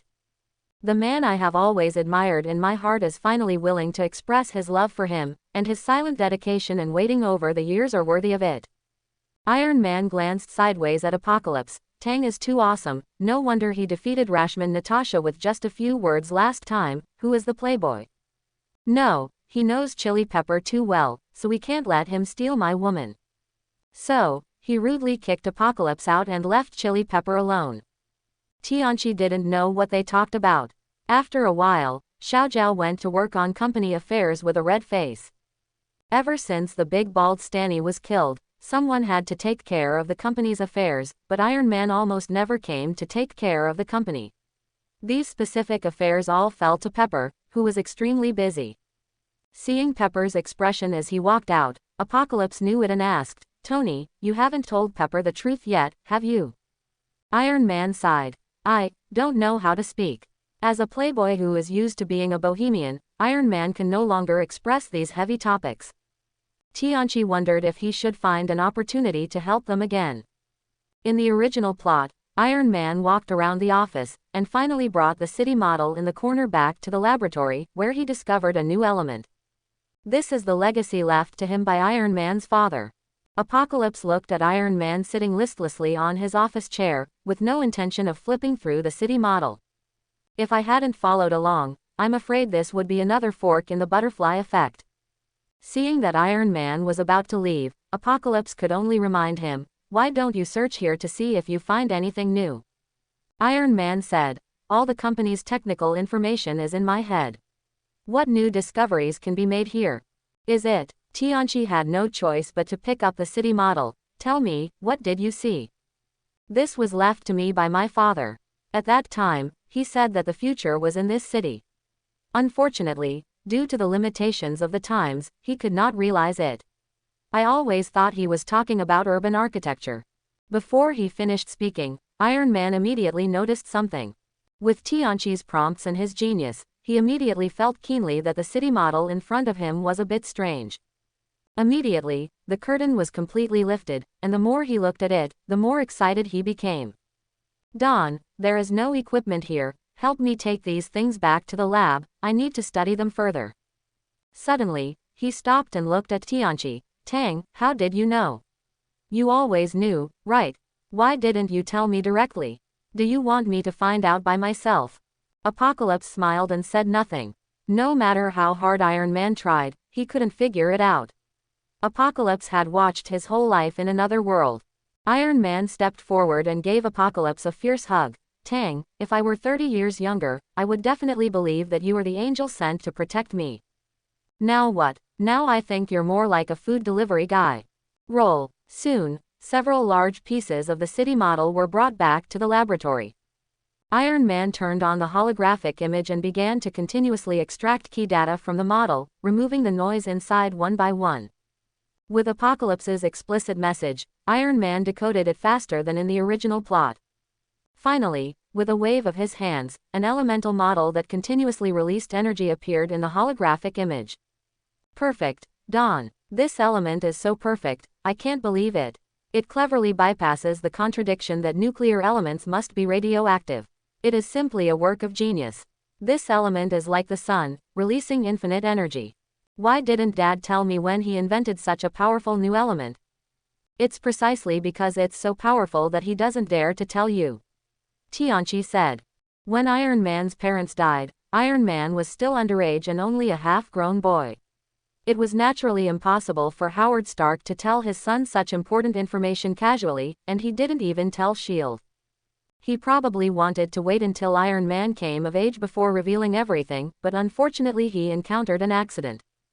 "Don, I need to build a tiny particle accelerator, please help." Orthodox particle accelerators are usually tens of kilometers long, accelerating particles to collisions close to the speed of light, in order to explore the deep cosmic truths of particles. However, Iron Man only converts palladium into another element through energy conversion, which does not require so much trouble. In the original plot, this miniature particle accelerator was made by Iron Man himself. Now that Tianchi is here as a coolie, he feels free and his efficiency is greatly improved. Not long after, a ring-shaped microparticle accelerator tens of meters long was completed. Apocalypse also saw the prototype of Captain America's shield that Iron Man used as a brick in the original plot. Captain America's shield was built by Tony's father Howard. The real shield, like Captain America, is probably sleeping in the land of ice and snow at this time. Okay. Success or failure depends on this. Iron Man turned on the particle accelerator, and the huge energy quickly gathered on a laser. Through the reflection of the prism, the laser moved slowly, and everything in its path was cut into two pieces. Even the steel suits in some experiments are no exception. One can imagine how terrifying this energy is. Apocalypse felt that his body could not withstand the laser and might be cut open. It seemed that there were still many things in the world that could hurt him, so he must not be too careless. HSSSSSSSSSSSSSSS. Through the blessing of the prism, the energy of the laser is shot on the palladium element. Suddenly, the element beats violently and continuously emits dazzling light. After a while, the violent reaction process ended, the light became smaller and smaller, the palladium element suddenly became gentle, and a new micro-arc reactor was formed. So easy. Iron Man couldn't believe it. Tianqi stepped forward. He didn't understand science, so he couldn't see anything strange. But you can feel the energy level inside, which is more than 10 times more powerful than the arc reactor on Iron Man's chest. This shows that the new element has succeeded, it is cleaner and more powerful. This is the future Iron Heart. Thank you, Don. Iron Man said solemnly. Tianqi said, I'm just doing something with my hands. You should thank your father. It's the technological legacy he left behind that saved your life. Ding. There was another system prompt in Tianqi's mind, and Iron Man's trust level increased again. Iron Man said, although I don't know what your purpose is, you have saved me time and time again. I, Tony Stark, will never forget this kindness. Apocalypse and Iron Man opened bottles of champagne and celebrated a little. Just then, the phone rang. As Tianqi expected, it was Ivan who called. With the support of materials and equipment from Hammer Company, his genius finally had a place to show off. Ivan was very pretentious and said on the phone, Stark, I did a double cycle, which is more powerful. Everything you did to my house, I want to get it back within 40 minutes. Chapter 31. Tianqi knew that Ivan was going to do something big. It's a pity that villains always die at just the right time. If he had called earlier, Iron Man would not have completed the synthesis of the new elements, and the outcome of the subsequent battle would be unpredictable, and Ivan would even have a greater chance of winning. But now, the two of them had a good understanding and smiled at each other. With the new elements, Ivan's dual-cycle arc reactor looks like a joke. Iron Man suddenly remembered and said, oops, in 40 minutes, Hammer's weapons conference will be held. Pepper and Natasha went to attend the conference, and they are in danger. Even though there was no foreseeable plot like Apocalypse, Iron Man knew something big would happen at the press conference and immediately put on his suit. Tang, this is another suit tailor-made for you. It is only equipped with some long-range attack weapons, and the rest is mainly to enhance the flight speed. Then I'm welcome, Tianqi said. The current suit can be transformed into a suitcase, which greatly improves portability and is ready for use. Although it is not as convenient as the future nano suit, it cannot become fat in one bite. With Apocalypse's strength, there is no need to design weapons for close combat, only long-range attacks. If Apocalypse is not strong enough, he is equipped with some basic weapons such as micro-missiles and lasers. Iron Man's suit is gold red, very hot and beautiful, while Apocalypse's suit is sky blue. Apocalypse has no particular preference for color. He made it sky blue mainly to reduce the probability of being discovered when flying in the sky. The two suits flew out of Iron Man's house one after the other. Apocalypse orders artificial intelligence to accelerate at full speed. Call. The blue flames of the thrusters under his feet suddenly swelled, and after a while, they disappeared from the sight of Iron Man. A few seconds later, there was a bang sound, as if something had been smashed, and a white cloud appeared around the suit. Sonic boom cloud. In just a few seconds, it accelerates to the speed of sound. The 0 to 100 acceleration of a sports car is overwhelming in front of the suit. This kind of acceleration can only be endured by Tianqi's abnormal body. Apart from feeling his body sinking, there is no other abnormality. Iron Man himself would not dare to play like this, otherwise, the instantly accelerated gravity would be enough to tear apart his internal organs. Reaching the speed of sound, the Apocalypse does not stop, continue to order to accelerate. He wanted to see what the maximum speed of this suit was. Twice the speed of sound. Twice the speed of sound. 3 times the speed of sound. It was not until 3.5 times the speed of sound that the suit's speed reached its limit. Tianqi was very satisfied. This speed was much faster than jumping around on his own. You can still make calls in the suit, and it's still some distance before arriving at Hammer Company. Tianqi remembered something and called Ethan. Have you brought back the birds from Siberia? Mr. Tang, I have brought it back. However, because of the different climate here, this bird is suitable for survival in the cold areas of Siberia. I built a mini refrigerator bird cage for it and airlifted some Siberian bird food back. Its current condition all good. Well done, Tianchi praised. Scientists are careful when doing things.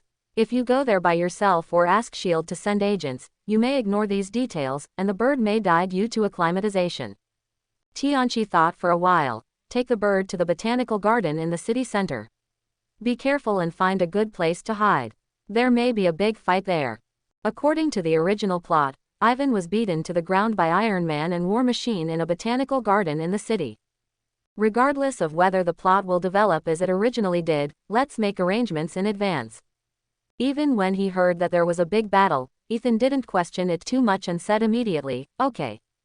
He was born in the Middle East and experienced countless wars. This small scene was not worth mentioning at all. Anyway, he just did what his boss said. Hammer Weapons launch. CEO Hammer is proudly introducing his new model, Hammer Unmanned Iron Warrior. Iron Warriors are divided into 4 categories: Army, Navy, Air Force, Marine Corps, etc. Each category has different specialization functions. Every time a category is introduced, a row of steel warriors appear in unison. The tall machines are extremely oppressive, causing the audience to exclaim from time to time. Apocalypse doesn't know. This is because Hammer's technology is insufficient and he can only be divided into 4 major categories, unable to be as inclusive as Iron Man. Or is it a sales strategy, deliberately separated? However, based on Tianchi's understanding of the plot, he prefers the former. After all, the micro-missile he modified for the War Machine, his ex-wife, almost made Iron Man laugh to death. The product was introduced, and Lieutenant Colonel Rhodes appeared wearing a steel suit.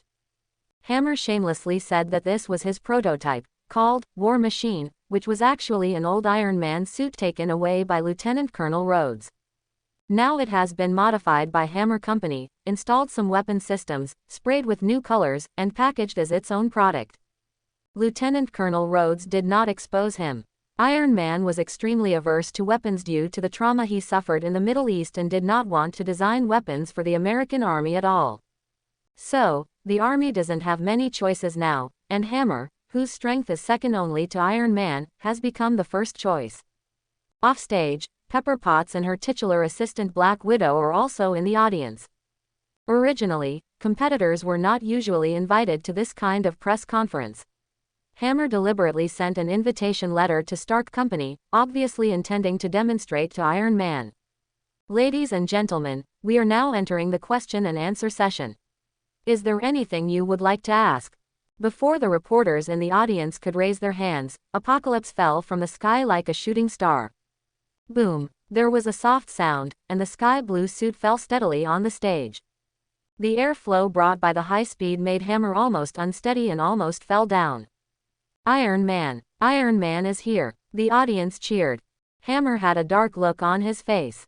This Tony was so disgusting. His limelight had been stolen again, but he couldn't lose his temper.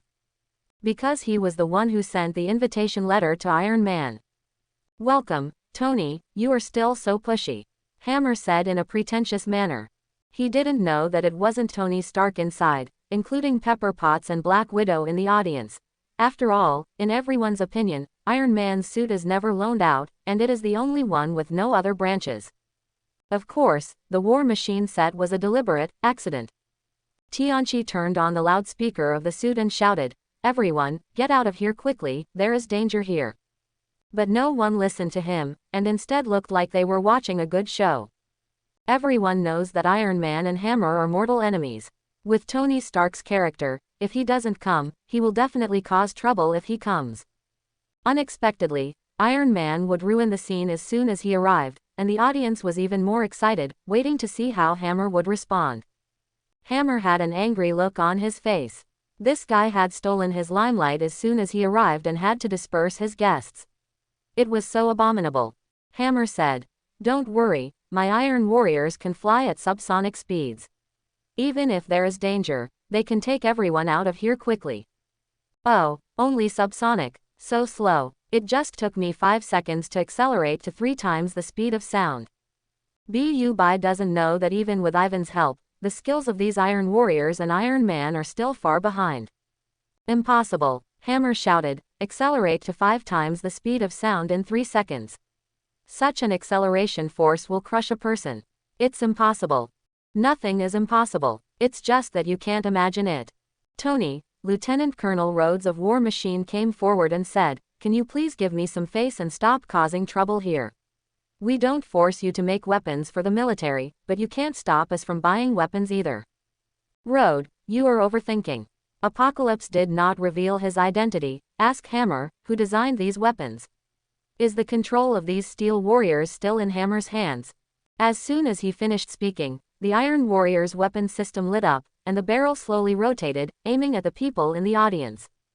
Ivan, who had been monitoring this place, saw that Apocalypse exposed his conspiracy, and knew that without further delay, he directly launched the Iron Warriors. "Oops, I can't control these crappy machines," Hammer yelled. He pressed the notebook in his hand desperately, but the Iron Warrior couldn't stop at all.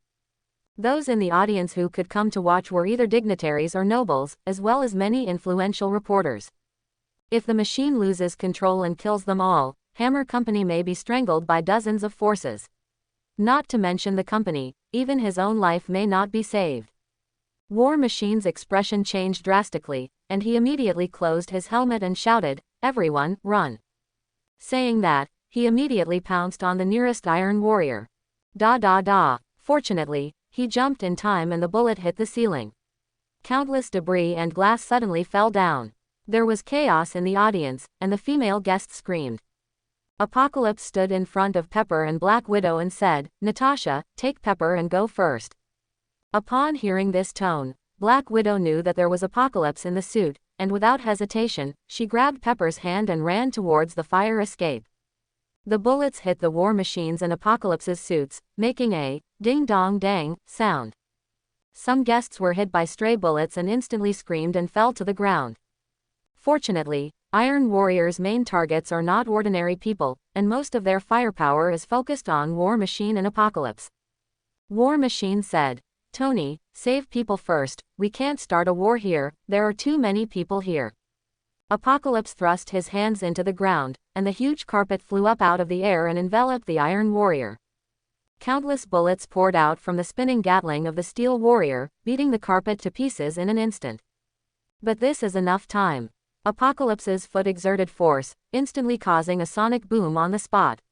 With a bang, the man had already rushed in front of an Iron Warrior. With hands like hooks, he directly grabbed the power source of the Iron Warrior. The machine's indicator light slowly went out, and soon there was no movement. Bam, boom, bam, bam, bam, bam, bam, bam, bam, bam. Following the same pattern, Apocalypse released more than a dozen sonic explosions, and more than a dozen Iron Warriors were scrapped. When the rags of the carpet fell to the ground in midair, all the Iron Warriors in the press hall fell down almost at the same time. On the War Machine side, a machine had just been knocked down. Such speed, such destructive power. War Machine and Hammer were stunned. One of them is a scientist and weapons operator, and the other is a soldier. They know it best. Within 2 or 3 seconds, they accelerated more than a dozen times in succession, each time reaching the speed of sound in an instant, and then stopped in an instant. Not only is no machine capable of this terrifying extreme start and stop, but even if it were, human flesh and blood would not be able to withstand such speed changes. Hammer said, "Impossible, absolutely impossible. This violates the laws of physics, this is not true." Apocalypse walked up to Hammer. "Tell me, how many Iron Warriors have you made in total? Where is Ivan?" Hammer suddenly realized that these machines were designed and manufactured by Ivan. Needless to say, he must be behind everything. He's in the Hammer building. Apocalypse connected Black Widow's earphones and said, "Natasha, did you hear that? The person behind it is in the Hammer building. It's the Ivan who I asked you to help find information last time. You go to subdue him, and I'll deal with it. Iron Warriors out there." "Understood. I'll leave now." At this time, in the arsenal, hundreds of Iron Warriors slowly started up, their eyes glowing blue. This is still a limited time, Ivan and Hammer Company have no time to make more. Hundreds of Iron Warriors burst out of the door and flew into the sky, and the sky was filled with the rumble of engines. At this time, Iron Man arrived and asked, "So busy? What happened?" War Machine looked at the two suits and asked, "Which one of you is Tony?" Tianchi said, "Don't worry about these for now, knock down these machines first. Otherwise, I don't know how many people will die tonight." Iron Man said, "Don, you are fast and are responsible for destroying the machine. Rhodes and I will cover the crowd with our mobile phones. We will go wherever there is danger." "It is good." The three suits separated instantly. Apocalypse flew straight into the sky, flying towards the densest group of iron warriors. This group of steel warriors is flying towards the city center, where the crowd is the densest. Once they are allowed to spread out, not even Apocalypse can quickly stop them, causing countless casualties. Unfortunately, they are still mid-air. A burst of sound.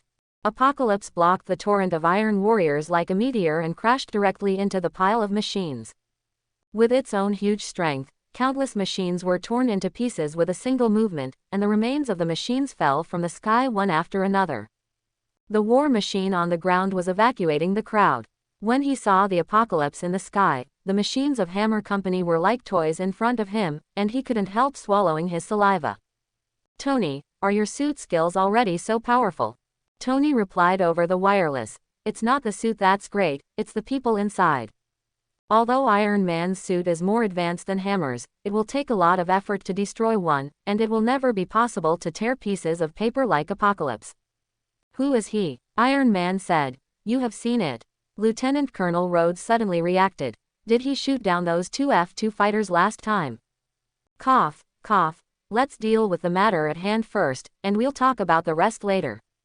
After destroying the group of machines in the sky, the remaining scattered Iron Warriors Iron Man and War Machine are enough to cope with it. Apocalypse turns around and flies to the Hammer Company building. Although in the original plot, Black Widow made it through all the way, Apocalypse did not dare to be careless, fearing that Black Widow would make a mistake. Even if Iron Man doesn't save himself, the butterfly effect will be enough to kill him several times. Landing at the gate, Apocalypse put away his suit. Found Happy sweating profusely and fighting with a bodyguard. Among ordinary bodyguards, Happy's strength is considered good, but compared with superheroes such as Black Widow, it is still far behind. Apocalypse appeared in front of the two of them, flicked his fingers on the bodyguard's head like a child. The strong man suddenly rolled his eyes and fainted. "It's better for Tianchi to be merciful, otherwise his brains will pop out." Happy gasped and said, "I can do without your help. You'd better go see Natasha." Turning around, he saw a strong man lying on the floor in the passage. Happy was so frightened that he swallowed his saliva. He, who was always tough-tongued, was speechless. Tianchi said, "I'll go up and help Natasha, you go out and evacuate the crowd." Okay. Watching Tianchi duck away, Happy whispered, "Why do I feel like I am the one who needs help?" Soon, Apocalypse caught up with Black Widow. At this time, the Black Widow changed into a tight-fitting combat uniform, revealing her graceful figure. Her eyes were staring forward with murderous eyes. This heroic appearance made Apocalypse drool. However, this is not the time for ambiguity. Tianchi suppressed his mood and waited for the two of them to rush to the control room. Several security guards fainted inside, but Ivan had already disappeared. "Natasha, go catch Hammer, don't let him run away. Tony, Ivan and the others will catch him." "Okay." Black Widow turned around and left. "Hey, wait a minute." Apocalypse didn't expect Black Widow to be so straightforward at work. He directly took the initiative to step forward, put his arms around Black Widow's waist, and gave her a long kiss before leaving with a loud laugh. The Black Widow was left with a red face, and she didn't know whether it was caused by shyness or long-term lack of oxygen. Apocalypse put on his suit again and flew to the botanical garden in the city. "I just received news from Iron Man and discovered that a specially enhanced version of the Iron Warrior was chasing him in the War Machine. It should be Ivan." By the time Apocalypse arrived, Ivan, War Machine and Iron Man had already fought for several rounds in the botanical garden. The botanical garden was completely destroyed by lasers, bullets, and various micro-missiles. Sure enough, this plot has not changed. With 1 against 2, Ivan actually suppressed Iron Man and War Machine to death. Fortunately, Iron Man and War Machine had a tacit understanding and dragged Ivan here without causing any more casualties to ordinary people. Ivan inherited the character of a fighting nation. Since he lacked technology, He used violent equipment, coupled with the assistance of dozens of unmanned steel warriors, making Iron Man and War Machine unable to fight back. In the original plot, Iron Man first used a group attack laser to cut all the drones into scrap metal. Then he and War Machine used laser hand cannons to blast each other, creating a more powerful shock wave and defeating Ivan. Before Ivan died, he detonated all the unmanned steel warriors, causing countless casualties.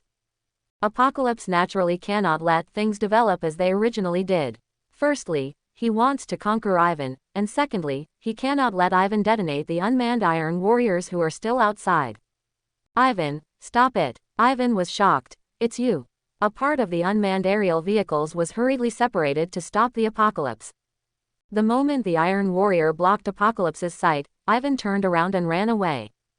Apocalypse had left an indelible impression on him when he dug out his heart in prison. In addition, Tianchi was in the sky just now, tearing the Iron Warriors apart like pieces of paper, which shocked him deeply. He could still fight Iron Man and War Machine, and even have a chance of winning, but against such monsters, he wouldn't even have a one chance. He is not afraid of death, but that doesn't mean he will die without thinking. Tianchi is speechless. This is so inconsistent with Ivan's tough appearance and temperament. What if he would rather die than surrender? Apocalypse scattered the Iron Warriors blocking him, and with a sound explosion, he was already blocking Ivan. Ivan was so frightened that the two electric whips in his hands were blazing with dazzling light and he swung them towards Tianchi. The vegetation next to him was cut into two pieces by the electric whips. At the same time, all the weapon systems on the armor were turned on. For a moment, countless bullets, lasers, and micro-missiles were all fired towards Tianchi. Apocalypse did not dodge. He grabbed an electric whip in each hand, held Ivan back, and then resisted the remaining weapons. There was a boom, boom, boom sound, and countless flames erupted from Tianchi's position. The explosion formed a huge fireball, and the shock wave even broke the dome of the botanical garden. When the fireball disappeared, Apocalypse slowly appeared. These weapons did no harm to him, but the steel suit was damaged. It seems that at this stage, Ivan's technical strength is not much worse than Iron Man. Apocalypse removed the damaged suit, and the hard super alloy shattered in Apocalypse's hands. Ivan, let's end this matter. Tianchi said, the grudge between your father and Tony's father was originally caused by the collision of two superpowers. There is no question of who is right and who is wrong. The confrontation between great powers has threatened many ordinary people. This is the tragedy of the times. The power of individuals is insignificant in the current of this era. It's just that Iron Man's father is in the winning country of the United States, so he naturally rises to great heights and becomes as rich as the enemy. As for Ivan's father, the empire disintegrated and the economy collapsed. In the end, he was unable to recover and died in depression. HMPH. If I failed today, I won't be prepared to leave the United States alive. Ivan said. Tianchi looked at him playfully. Really? Then what were you running from just now? Ivan had no choice but to see this monster in front of him. He couldn't fight or escape. He couldn't even get up the courage to argue. He had no choice but to say, what do you want? Do you want to resolve the grudge between me and Stark? No, the grudge between you and Tony is not worth mentioning. There will be greater changes in the future, and top scientists like you are needed to protect mankind. Hearing this, Ivan lowered his guard slightly. Apocalypse visited him in prison before, grabbed his heart directly, and then used a bottle of magical potion to restore him to his original state. Such shocking methods have shaken his understanding of the world. Listening to what Apocalypse said again, is it possible that mankind is facing a big crisis? War Machine, Iron Man, Ivan and others are all the elites among the elites, and there is still a pattern that should be there. In the face of the great crisis of mankind, their grievances are indeed not worth mentioning, not to mention that it is not a mortal feud in the first place. Now after all this trouble, Hammer's resentment has almost been vented. Apart from cheating Hammer Company, not many people were harmed. Don, is there really a big crisis for mankind? Is it a nuclear war? Iron Man asked. War Machine shook his head. I serve in the military. Currently, several nuclear powers are very restrained towards each other and are unlikely to fight a nuclear war. Okay, don't guess. I won't tell you, but soon, you will find all kinds of clues. Tianchi said to Ivan again. Because of our obstruction today, no substantial casualties were caused. You can still turn back. Ivan was silent. Although he admitted defeat, he still couldn't let go of wanting him to join his opponent immediately. Seeing this, Tianchi added another fire. If you don't agree, I will threaten you. Iron Man was stunned. Apocalypse wanted to torture Ivan. This was not like his character. Every time a disaster occurs, Apocalypse is always the one who is most active in saving people. No matter how you look at it, he is not the one who uses bloody methods. Ivan was equally astonished. I'm not afraid of death. Why are you threatening me? If you die and escape, I will roast your bird and eat it. How did you know I had a bird? After his father died, Ivan's only concern in the world was his pet bird. When he was invited by Hammer Company, he repeatedly asked Hammer to help him find the bird. As a result, Hammer didn't pay attention at all, so he went to the market and bought a replacement in a perfunctory manner. He thought Hammer was a fool and lied to him. This is your bird. This made Hammer very angry, and he had no good impression of Hammer Company. Little did Hammer know that he had missed the only opportunity that might have made Ivan surrender. If he had been polite to Corporal Xian and taken Ivan's request seriously, the situation might not be like this today. Tianchi said. Not only do I know it, but I also got it. I haven't had time to taste what it tastes like yet. How dare you? Ivan shouted angrily. It's very human. How can you even speak of such an animal? Is there any humanity left? Tianchi shrugged. It's not my bird. I have no feelings for it. In my eyes, it is no different from ordinary poultry. If no one wants it, then I will roast it and eat it. After pondering for a moment, Ivan asked, where is my bird? Ivan knew that since the other party knew about his bird, he must have been prepared. Apocalypse looked around and shouted, Ethan, are you there? I saw Ethan slowly appearing from behind a boulder in the distance, holding a birdcage in his hand. When he heard Tianchi shouting, he ran over quickly. Mr. Tang, the bird is here. Tony, long time no see. Iron Man stepped forward and gave him a solid hug. Long time no see, Ethan. Although it is not convenient for Iron Man to arrange for Ethan to join his company, he has been in constant contact with him these days. The laboratory they are in does not keep Iron Man secret, but Apocalypse hopes that Dr. Stern and Ethan can get some inspiration from Iron Man. Tianchi said. After the news of your arrest spread back to Siberia, the neighbor who entrusted it to take care of it has long since ignored your bird. If my people hadn't arrived in time, they might have starved to death. War Machine was confused at the beginning. What were these two guys talking about? Birds came and went, and those who didn't know thought that the two grown men were talking about some private topic. It wasn't until Ethan came out with the birdcage that War Machine confirmed that the two grown men were really talking about a pet bird. But, using a bird to threaten Ivan into surrender. Isn't this too ridiculous? However, what Ivan said next surprised him. Ivan took off his armor, walked over to take the birdcage, and bowed his head slightly. Thank you. You saved it, and I am willing to do things for you, but I will not associate with the Stark family.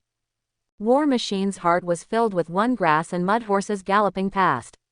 If I had known it would be so easy, what was the purpose of fighting life and death just now? Wouldn't it be over if I took it out early? He is from the military, and this time he is mainly responsible for contacting Hammer Company to discuss weapons procurement. Iron Warrior is designed and manufactured according to the requirements of the military. After such a big accident, the amount of public property destroyed alone was incalculable, and it was inevitable that he would be punished when he returned home. I don't know how to write this report again. Do I really want to write that the villain was finally defeated by a bird? Don't worry, Tony and I are just friends and not part of an organization. However, if humanity encounters a major crisis in the future, we will need to work together. The crisis of mankind is none of my business. I promise to work for you, just to prove that Ivan will not lose to the Stark family. In this way, a talented scientist who was initially comparable to Iron Man was taken under Apocalypse's command. As for this farce, everyone tacitly placed all the responsibility on Hammer Company. Poor Hammer, after this incident, not only failed to bring any benefits to the company, but also angered a large number of powerful people. Now he is going to jail, and there is no one to mediate for him. After the incident ended, Iron Man's reputation reached a new peak.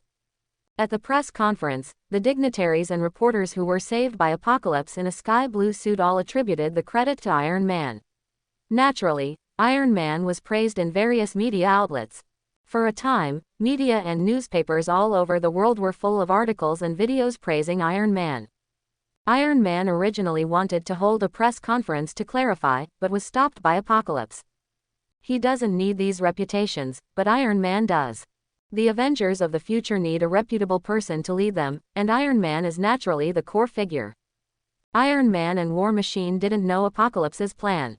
Seeing that Apocalypse was so indifferent to fame and fortune, their trust in him increased by a few percentage points.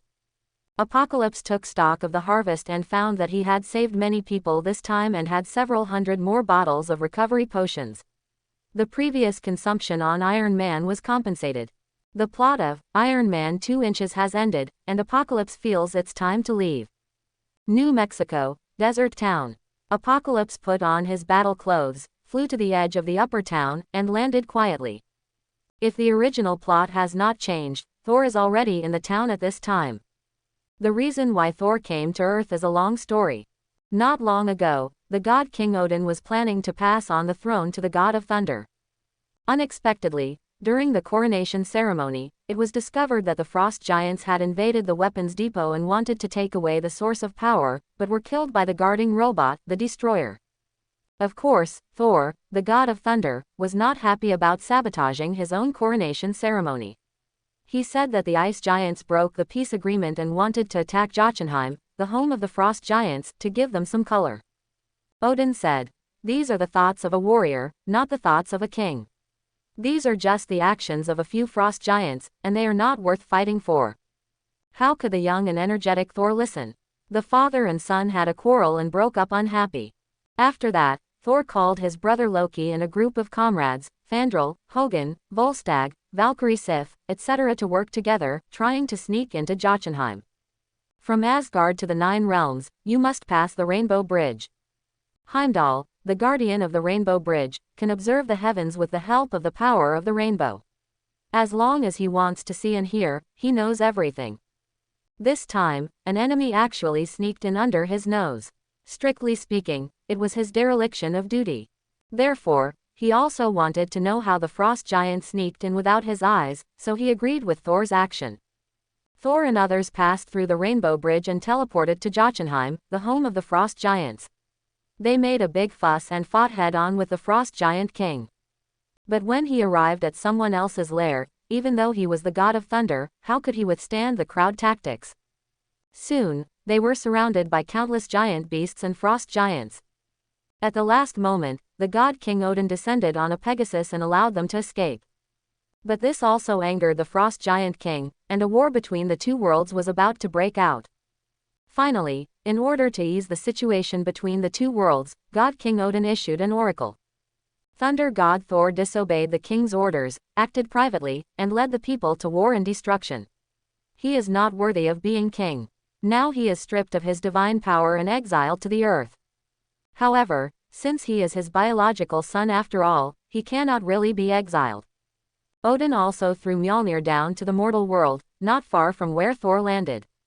He also pretended to cast a spell on Thor's hammer. Whoever holds this hammer and deserves it will surely have the power of Thor. As long as Thor can wake up, he can pick up Thor's hammer again, awaken his divine power, and become the god of thunder. Apocalypse recalled this plot and thought that his existence would not cause a butterfly effect on Asgard at the other end of the universe, right? At least not until he comes into contact with Thor. The small town in the western region, at a glance, is full of yellow desert. Tumbleweeds moved with the wind and rolled everywhere, adding a different kind of vitality to the desert. The town is very clean, without the hustle and bustle of bustling cities, and still retains the cowboy style of the Western development in the 19th century. As soon as he entered the town, Tianchi heard a loud shouting. I saw a tall, handsome man with long blonde hair running out of a small town hospital in a hospital gown, with several nurses and security guards chasing after him. Needless to say, this person is the god of thunder. When he landed, he was hit by the astrophysicist Jane's car, fell into a coma, and was sent to the hospital for treatment. After Thor woke up, he made a big fuss in the hospital. The doctor and security guards couldn't hold him down and ran out from inside. Although he has no supernatural power now, his muscles are not in vain. Plus he has more than 1,000 years of combat experience. How can ordinary people stop him? Hey buddy, do you see a hammer? When Thor saw Apocalypse, he asked directly and carelessly. Tianchi frowned. No wonder at first, Jian and others thought he was crazy.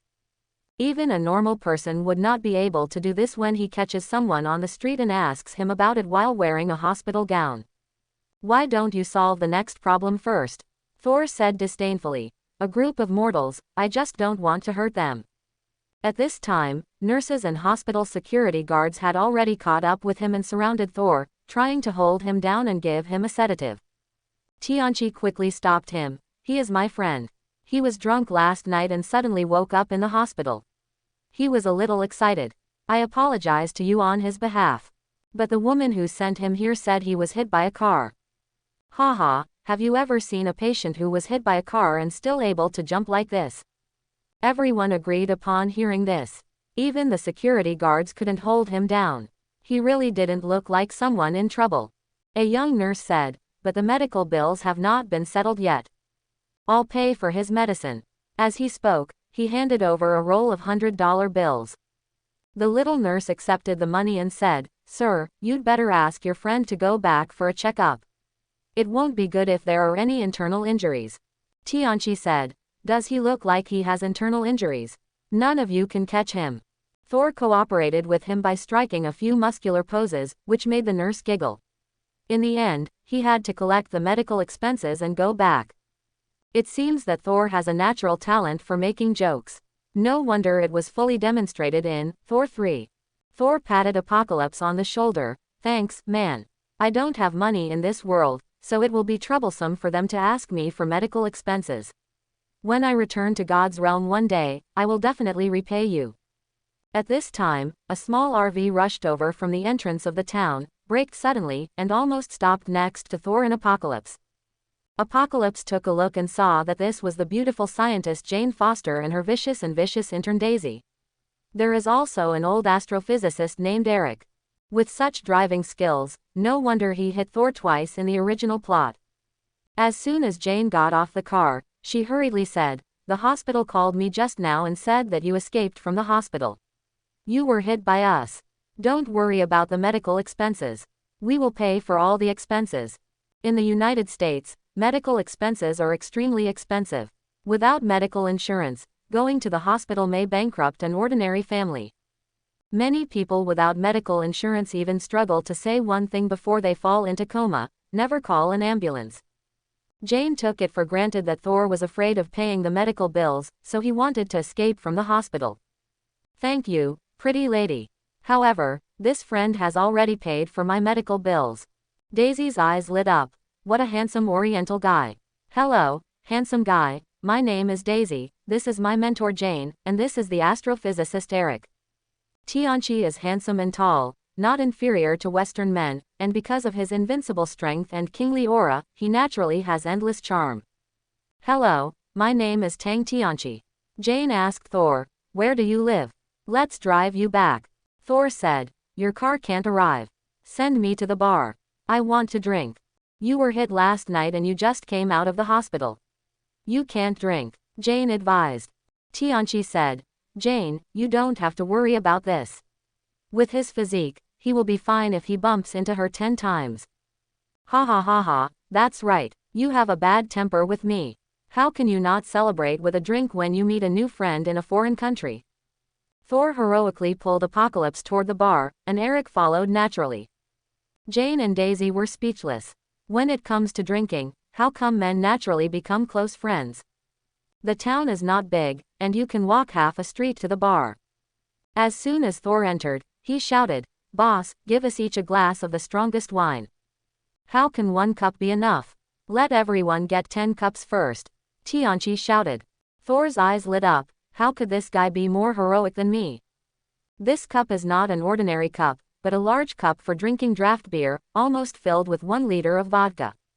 Thor and Apocalypse each took a glass, looked at each other, their eyes full of male provocation, and drank it all in one go.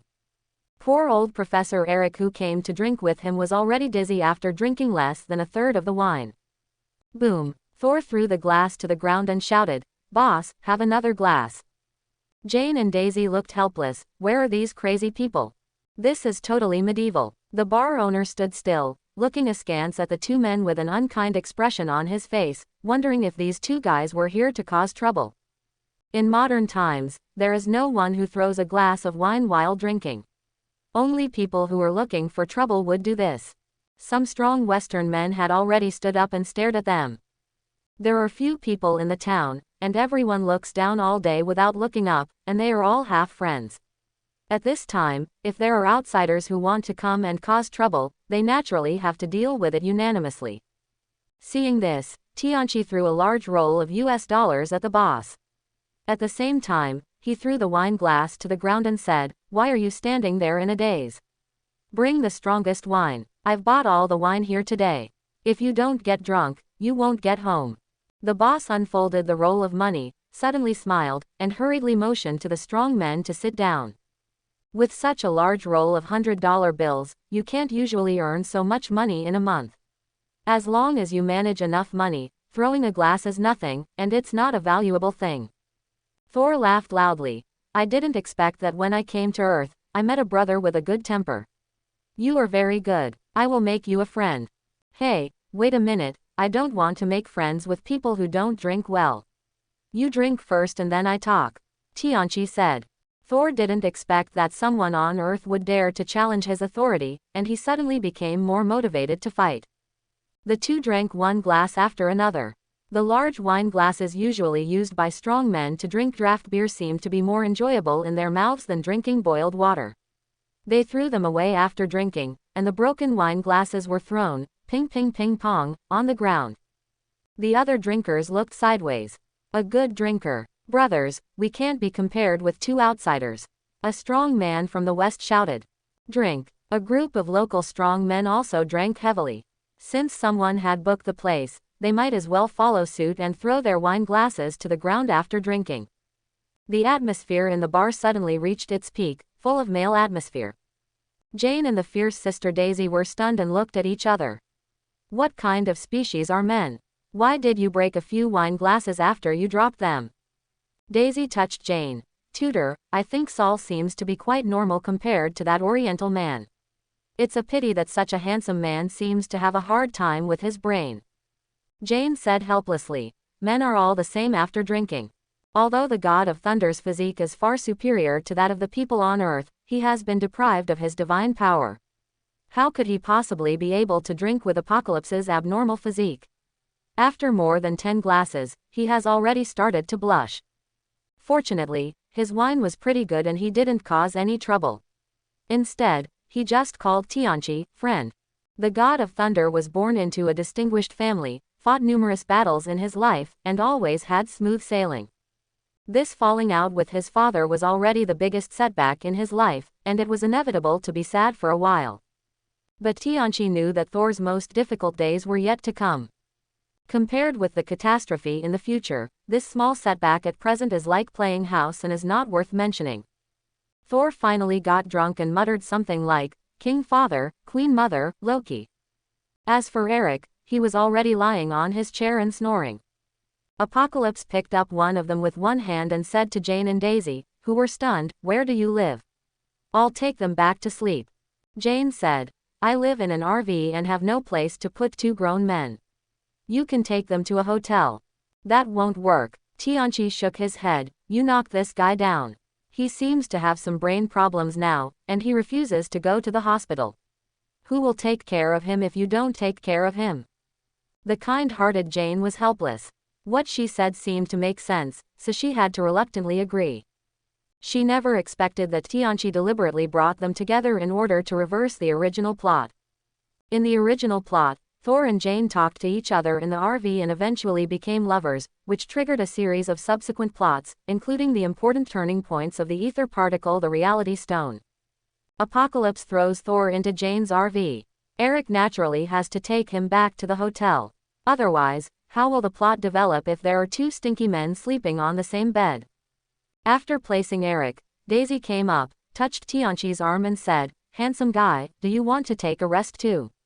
My room is upstairs." Tianqi's appearance and figure meet the standards of handsome men in both China and the West. More importantly, his aura of strength and invincible self-confidence are the most deadly to women. This Western girl is so open-minded. Tianqi looked at the fierce girl next to him. It would be a lie to say that he didn't have bad intentions for men.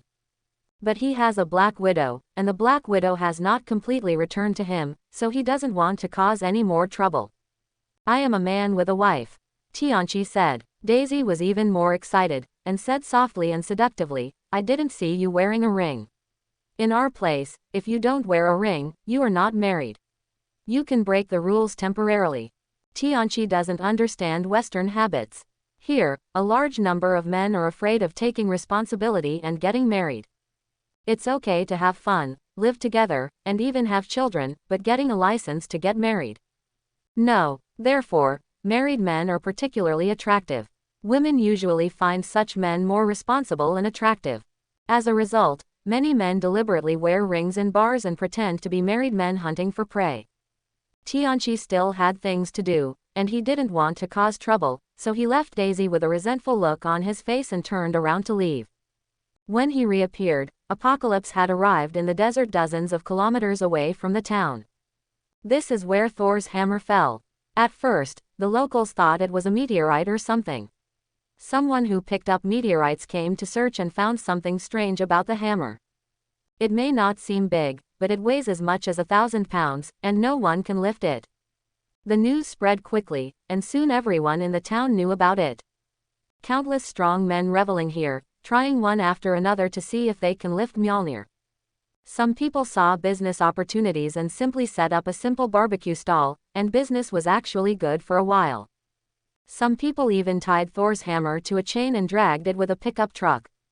The pickup truck roared and was driven to maximum power. The tires skidded on the ground, throwing up countless dust, but the hammer didn't move at all. Suddenly there was a bang sound, the carriage fell off, and the pickup failed. Someone tried to dig out the soil under Thor's hammer, but found that it could not be dug at all. It seemed that the ball of soil carrying Thor's hammer had become one with it. Very weird. Thor's hammer was forged by the cosmic dwarves from a dying star, and its weight itself is extremely terrifying. What's even more amazing is that it will also judge whether the person holding it is qualified to lift it. Those who are qualified are as heavy as a lightweight, those who are not qualified are as heavy as a star. In the original plot, only Captain America among the people on Earth lifted it. Another person who could potentially be lifted was Vision, but it was just a possibility, and until Vision's death, he was not actually scheduled to be lifted. However, the core of Vision itself is the Mind Stone, and it is not surprising that he can lift Mjolnir. Seeing Tianqi slowly approaching, a group of strong Western men couldn't help but laugh. "Hey, Oriental, your thighs are not as thick as my arms, so don't bother with them. It will be bad if you strain your muscles and bones later. Come on, I'll make an offer, and I'll pay you 10 if you buy one that an Easterner can lift. You're trying to get money. You couldn't even lift it with a truck. Do you think a human can lift it? I'll pay you 100, is there anyone who wants to buy?" Apocalypse walked up to Mjolnir calmly and looked at the artifact carefully. The hammer is simple and elegant, and is engraved with strange lines. If the holder is recognized by Thor's hammer, then these lines can release the power of thunder and lightning and strengthen the holder's attack power. Moreover, it can also be carried flying by a hammer, which is really a must-have artifact for traveling at home and showing off. Tianqi gently held the handle, gradually increasing his strength. Twice the strength of the Hulk. "Do not move." Apocalypse had already anticipated this. In the original plot of Avengers 1, on the space carrier, the Hulk tried to pick up Thor's hammer that fell on the deck. Unfortunately, even the alloy-forged deck was trampled. It's gone, Thor's hammer can't move. Twice the power of the Hulk. The muscles on Apocalypse's body rose up, and the terrifying force ripped apart his close-fitting clothes. On the surface, neither hammer nor Apocalypse moved, but the terrifying power had been transmitted to the ground, and the surrounding ground continued to tremble, as if it were an earthquake. The strong men around him were so frightened that they all looked sideways. Is this the movement made by that Oriental man? It's too scary. How is it possible, Lao Nuo? I think it might be an earthquake. It wouldn't be so coincidental, would it? Don't be afraid, even if it's an earthquake, we're on flat ground. Apocalypse ignored the noise and began to explode. 3 times the power of the Hulk. The unparalleled force exploded instantly, and the surrounding ground suddenly cracked, extending to 100 meters away. Wherever the crack passed, rocks exploded one after another, and the flying debris caused the strong men around to take cover. However, Mjolnir remains motionless. Around the hammer, the ground dropped by half a meter, but the soil connected to Thor's hammer seemed to have been blessed by mysterious power and was not affected at all. Tianqi tried to smash the soil under the hammer again, and found that it was no different from smashing the hammer. Vaguely, Apocalypse seemed to sense the ridicule from Thor's hammer. Is it an illusion? Apocalypse thought, so he smashed the soil under the hammer again, and the vague ridicule appeared again. Sure enough, Tianqi knew what was going on. The artifact is alive. In previous lives, countless enthusiasts discussed the strange properties of Mjolnir. For example, if an unqualified person puts Mjolnir on an elevator and then carries it, can he lift it? Or put it in a car or airplane, and then drag it with you? Now it seems that there is no paradox at all. As long as Mjolnir doesn't want you to move it, you can't move it anyway, unless you can crush Mjolnir with strength. For example, in the plot of Thor 3 Inches that has not yet happened, Thor's hammer was crushed by Thor's sister and the goddess of death, Hela, with one hand. Thinking of this, Tianqi felt even more horrified. 3 times the strength of the Hulk, he couldn't even lift it, but Hela could actually crush Mjolnir. How terrifying is this strength? And how powerful is Odin, the god king who sealed Hela? As well as the Minotaur that caused Ragnarok, destroyed Asgard, and finally wiped out Hela, Searcher, that towering body is powerless to think about. The more you think about these details, the more terrifying they become. It is urgent to improve your strength. However, Tianqi wanted to try it one last time. Since the artifact has spirit, let it see if it is qualified. Apocalypse took a few deep breaths slowly, and with each inhalation and exhalation, the dust within a few meters radius began to rhythm, as if an ancient giant beast was resurrecting, scaring the strong men around him to step back. At this time, no one has any brains to understand the terror of this Oriental man in front of him. He was adjusting his breathing, and it looked like he was going to enlarge his moves. Just now, it had the effect of an earthquake meters above the ground, and many people were injured by gravel. Wouldn't it be even more terrifying to enlarge the move this time? The strong men ran away quickly, fearing that they would be killed if they were too late. Apocalypse calmed his mind, held Mjolnir in his right hand, and opened his heart, allowing the weapon spirit to fully sense his spiritual world. He is not in the evil camp. He has saved many lives when he came to this world, and he also shares his luck with many superheroes. Although he doesn't know what the criteria for Thor's hammer are, Apocalypse believes that he has a great chance. As soon as his heart opened, Apocalypse felt the vague spiritual feeling again, and then the entire spiritual world seemed to be swept away. Then, a subtle feeling arose in my heart, and countless information suddenly appeared in my mind.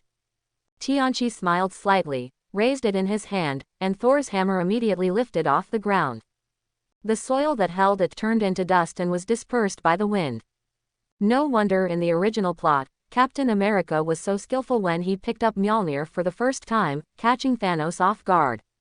It turns out that as long as you get the approval of the hammer, you can instantly get the information to control Thor's hammer in your mind. With the cooperation of the weapon spirit, you can use it naturally and freely. Apocalypse waved Mjolnir gently, slowly becoming familiar with this artifact. Lightning flashed around him, like dragons and snakes, making him look majestic, as if a god had come to the world. This is the lightning power that comes with Thor's hammer.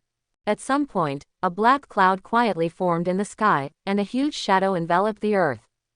The oppressive air stopped flowing, making it difficult to breathe. Everyone, run, the big move is coming. A group of strong men dispersed and ran desperately out of the area shrouded in black clouds. Looking up at the sky, Apocalypse knew that Heimdall, the guardian of Asgard's rainbow bridge, must be looking at him at this time, and even the god King Odin was also paying attention.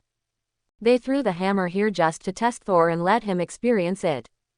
I never expected that there would be someone on Earth who could hold Mjolnir. Now I lost my composure and hurriedly showed off my majesty. If he dares to take away the hammer, Heimdall will open the Rainbow Bridge in an instant. It's hard to say whether Asgard's warriors or the god King Odin will come. However, Apocalypse had no such intention. He raised his head and said to the sky, Heimdall, don't be so stingy, I'll just use it for fun. You Asgardians throw things to the earth casually and don't let us pick them up and play with them. Heimdall was shocked. This human actually knew his name. He was far away in the rainbow control room in Asgard, and he had always only seen others.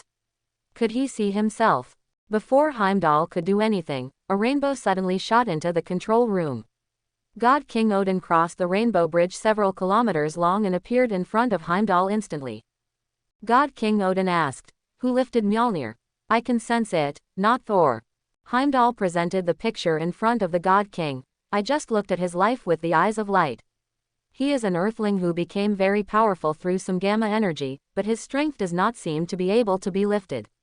Thor's hammer. God King Odin's eyes were filled with starlight, and he stared at Apocalypse from a distance through the rainbow channel.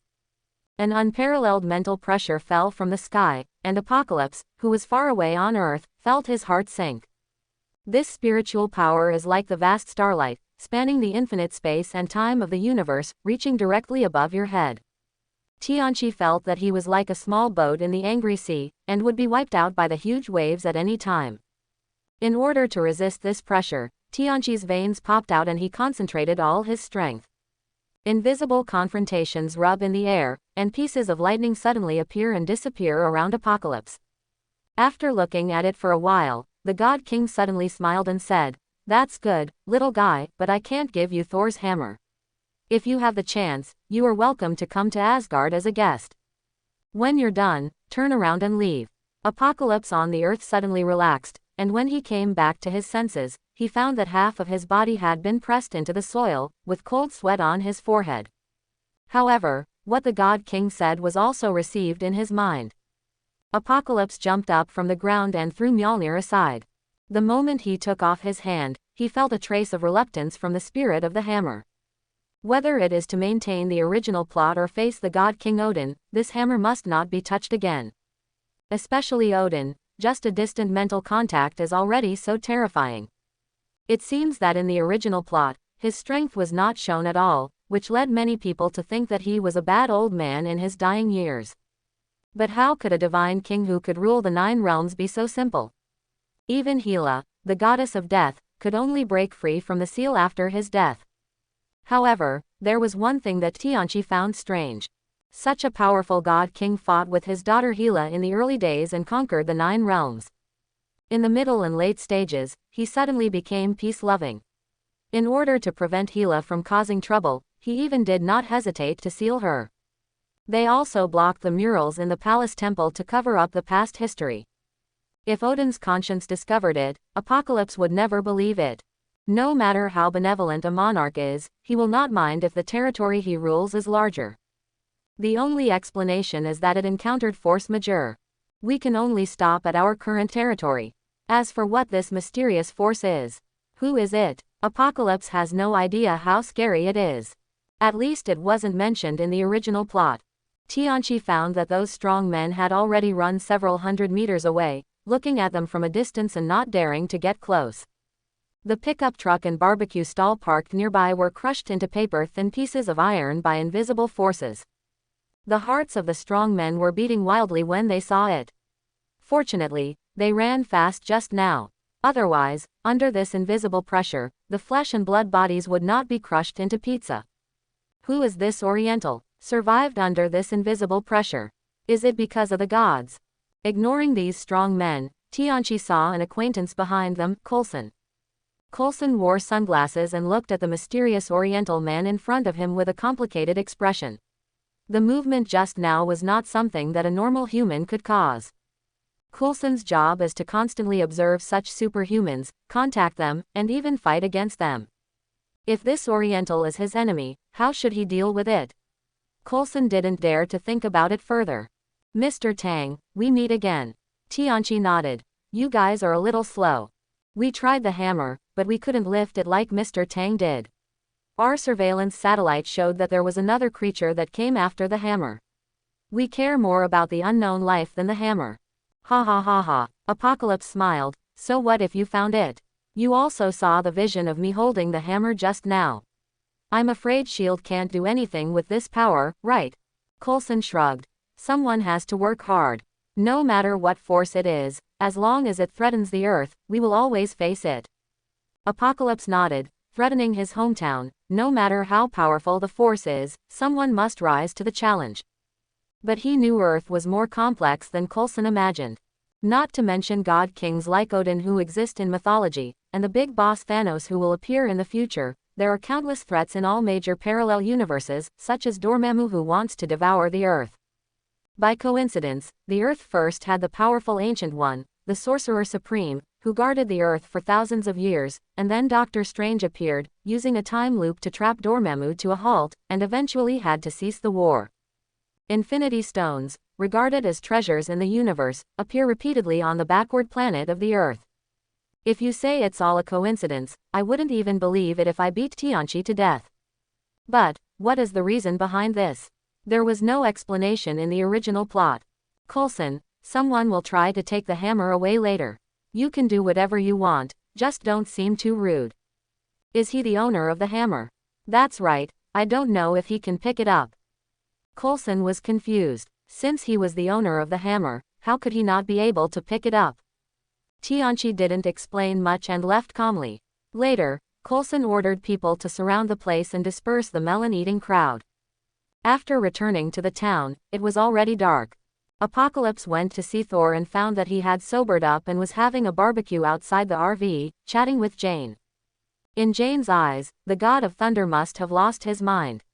He talks about being the mythical god of thunder all day long, and talks about the world tree and the 9 divine kingdoms wandering in the chakras of the world tree. It's just that Thor is so handsome, and he's handsome even if he's stupid. She listened to Thor's silly words, seriously while admiring his handsome face. Apocalypse did not show up. Thor is now immortal and cannot find Apocalypse. Every word he said fell into Tianchi's ears. When others heard him talk about the world tree, they thought it was just a mythical story, but to Apocalypse it was worth pondering.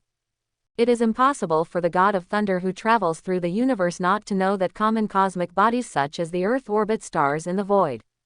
If there really is a world tree, what shape should this tree take? In the original plot, Apocalypse had seen something similar. Star-Lord's biological father, the god Ego, planted his roots on all the living planets in the universe, trying to implant his life body into all the planets. If he succeeds, a planet in his territory will be nothing more than a fruit, and the entire universe will be included in his life network. From this perspective, isn't it another kind of world tree? So, is the world tree mentioned by the god of thunder a similar existence? Or a more advanced form? Did it ever exist, or is it always there now? Apocalypse couldn't figure it out, so he would ask Thor if he had the opportunity in the future. On Thor's side, beauties and handsome men, and campfire delicacies are getting better and better. The two people have more and more eye contact, and gradually become blurred. Tianchi decided to leave to avoid hearing some inappropriate noises. The RV shook all night, leaving Jane and Thor sleepless. The next day, Thor woke up refreshed, leaving Jane still sleeping.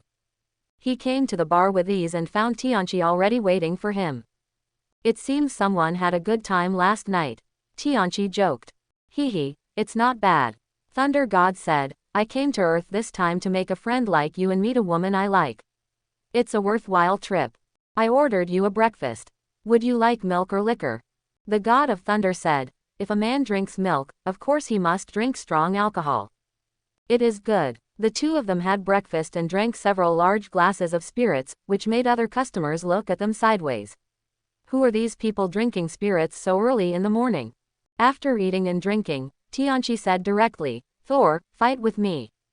The god of thunder was stunned for a moment, then laughed, ha ha ha ha, Tang, you are so angry with me.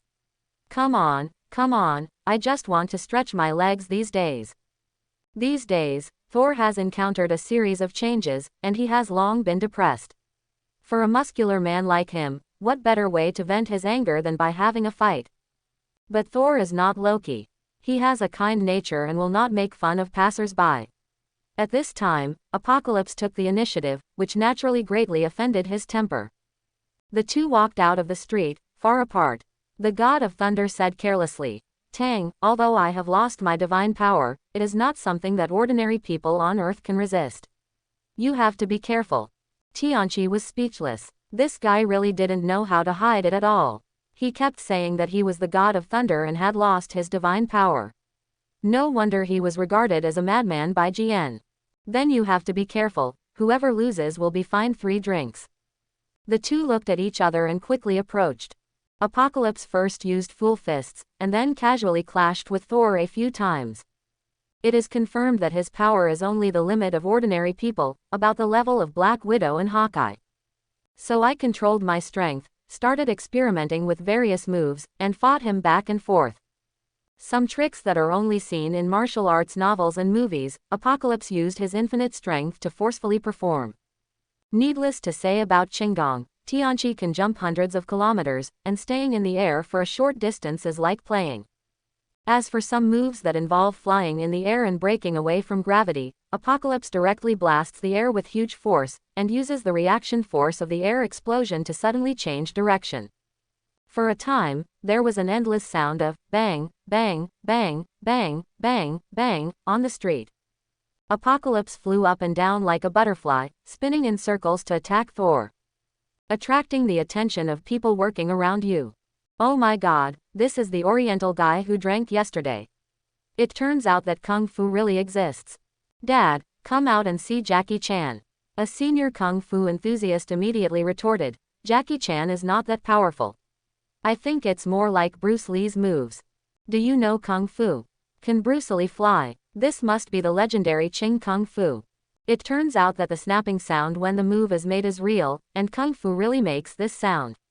I always thought it was a dubbing in movies and TV shows. Many people immediately agreed. Yes, yes, I have been deceived for many years. Our Western boxing is not bad either. That Eastern guy can't beat the handsome blonde guy. It seems to me that the handsome blonde guy is getting beaten. This exciting Kung Fu battle immediately attracted most of the townspeople, who gathered in a large circle. Although Apocalypse controlled his power, he didn't hold back on his moves, and he really couldn't defeat the God of Thunder. Thor's more than 1,000 years of combat experience were not given in vain. He traveled around the 9 kingdoms and encountered many strange fighting methods from alien planets. Although Eastern Kung Fu is strange, it still falls into the category of understandability. He doesn't have divine power and Thor's hammer now, so he can't do the exaggerated aerial movements like Apocalypse.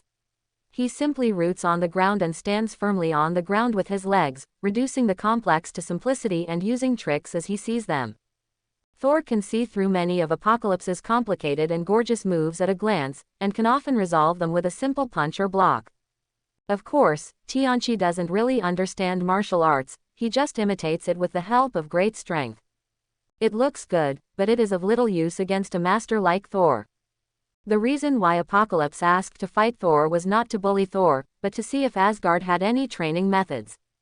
His strength comes from the blood of the Hulk, which is forcibly improved, and his potential has been exhausted. There is no innate talent like the Hulk, which can be endlessly improved. Just find another way. At present, the only ones closest to me in terms of plot development are Thor and Asgard. In the legendary mythical country, there will always be some cultivation secrets or something, right? After fighting for a while, Apocalypse discovered that Thor relied on his rich combat experience to defend himself against his attack, and there were no obvious traces of practice. He couldn't help but ask, Saul, is this all you have? Did you use up all your energy in the RV last night? The God of Thunder has been besieged and beaten, and he became more heroic. TMD, if I hadn't lost my divine power, I would have crushed you with a hammer. HMPH, you just know how to brag. Don't you have any skills of your own? The God of Thunder blocked Apocalypse's attack with both hands, used his strength to deflect it, and took advantage of the opportunity to say, what secret skill? I rely on my bloodline talent and don't learn these fancy things. Tianqi said, can't you learn it? Loki can also perform illusions. How come you can't do anything? As long as I fully awaken my bloodline, I will be able to defeat all the invincible opponents in the 9 kingdoms. I will look down on illusions and the like. What Thor said is true. In the original plot, Hela just came out of the seal, and he is not Hela's enemy. Later, he lived on the planet Sokka and awakened several times. After returning to Asgard, he actually fought back and forth with Hela. Although they were still defeated in the end, their strength had improved a lot. Ha ha ha ha, how about you take a look at my illusion? With a bang, Apocalypse accelerated, leaving behind a series of afterimages, creating a large afterimage in an instant, as if more than a dozen people were besieging the God of Thunder at the same time. Passers-by exclaimed in surprise. The various martial arts moves in front were exaggerated enough, but they didn't expect that the almost fantasy afterimages also appeared. Immediately, a young man said, "Dad, I want to go to the east to learn Kung Fu tomorrow." Are you stupid? Can you find a real master if you go there? Even if you find it, will the master teach you? There is an Oriental in front of you. Instead of asking him, you run to him thousands of miles away. East. As soon as these words came out, the people around him suddenly realized. There was a Kung Fu master in front of him, so why bother looking far away from the near? His eyes suddenly became hot and he looked at Tianqi without letting go. The folk customs in the West are tough, and they naturally have a fondness for the art of fighting. In addition, Kung Fu superstars such as Bruce Lee and Jackie Jet Li have a huge influence in Hollywood, and many people are yearning for the magical martial arts of the East. Even the major sects in the country have more or less foreign apprentices. When I saw the legendary Kung Fu master, I wanted to rush up to him and bow down and call him master, like in the movie. Strictly speaking, by creating more than a dozen afterimages, Apocalypse has used a power that far exceeds that of Thor. Finally, 100 secrets and a sparse. Ouch! Thor yelled and was punched in the eye. Tang, you dare to hit me in the face. Oops! Another punch hit the other eye. Thor's handsome and charming eyes suddenly turned into panda eyes. The God of Thunder was so angry that he said, "What's the point of playing these tricks? If you have the guts, just stand still and punch each one to see who falls first." It is good. As soon as the afterimage disappeared, Apocalypse suddenly appeared in front of Thor. Thor didn't even think about it, and punched Tianqi in the face. With a pop sound, Tianqi was also punched in the eye. Apocalypse controlled his strength, retaliated with tooth, and punched back. Just like that, you punched me and I punched you, and there was a punch, and both sides screamed in agony. Of course, Thor's screams are real. Apocalypse, he had to give Thor a little face, and he shouted a few times in cooperation without saying a word. Didn't Thor think that he didn't feel anything at all? Huh, what seems wrong with this idea? Suddenly, a clear voice came, "What are you doing? Stop it." It turns out that Jane is here. She woke up in the morning, touched the quilt, and found that the person on her pillow last night had left, leaving only a man's breath. Hearing the commotion, he came over to take a look. Unexpectedly, he happened to see Thor and Tianqi using their King's 8 punches. Jane rushed over, her small stature stood between the two men, and tried hard to push them away. Thor and Apocalypse had to stop to avoid hurting Jane. That's it for today. When I regain my power, I will fight you again. The God of Thunder said. Okay, I won't hold back next time. Hey, Tang, you don't know how strong my recovery power is. Hearing that the two wanted to have a fight, Jian was very angry. Shut up. Two grown men, what problem can't be solved by drinking? Do you have to fight on the street?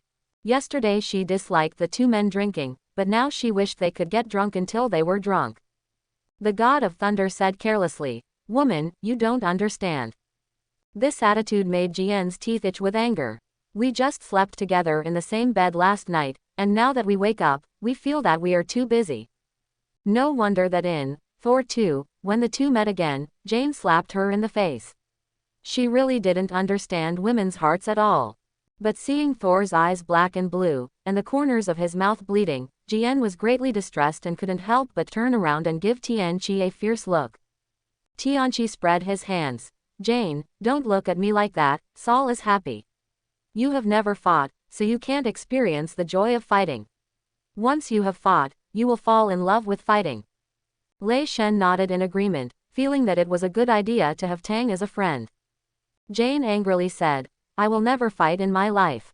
If there is a problem, call the police. Fighting will not solve the problem. Haha, one day, you will play more happily than Thor.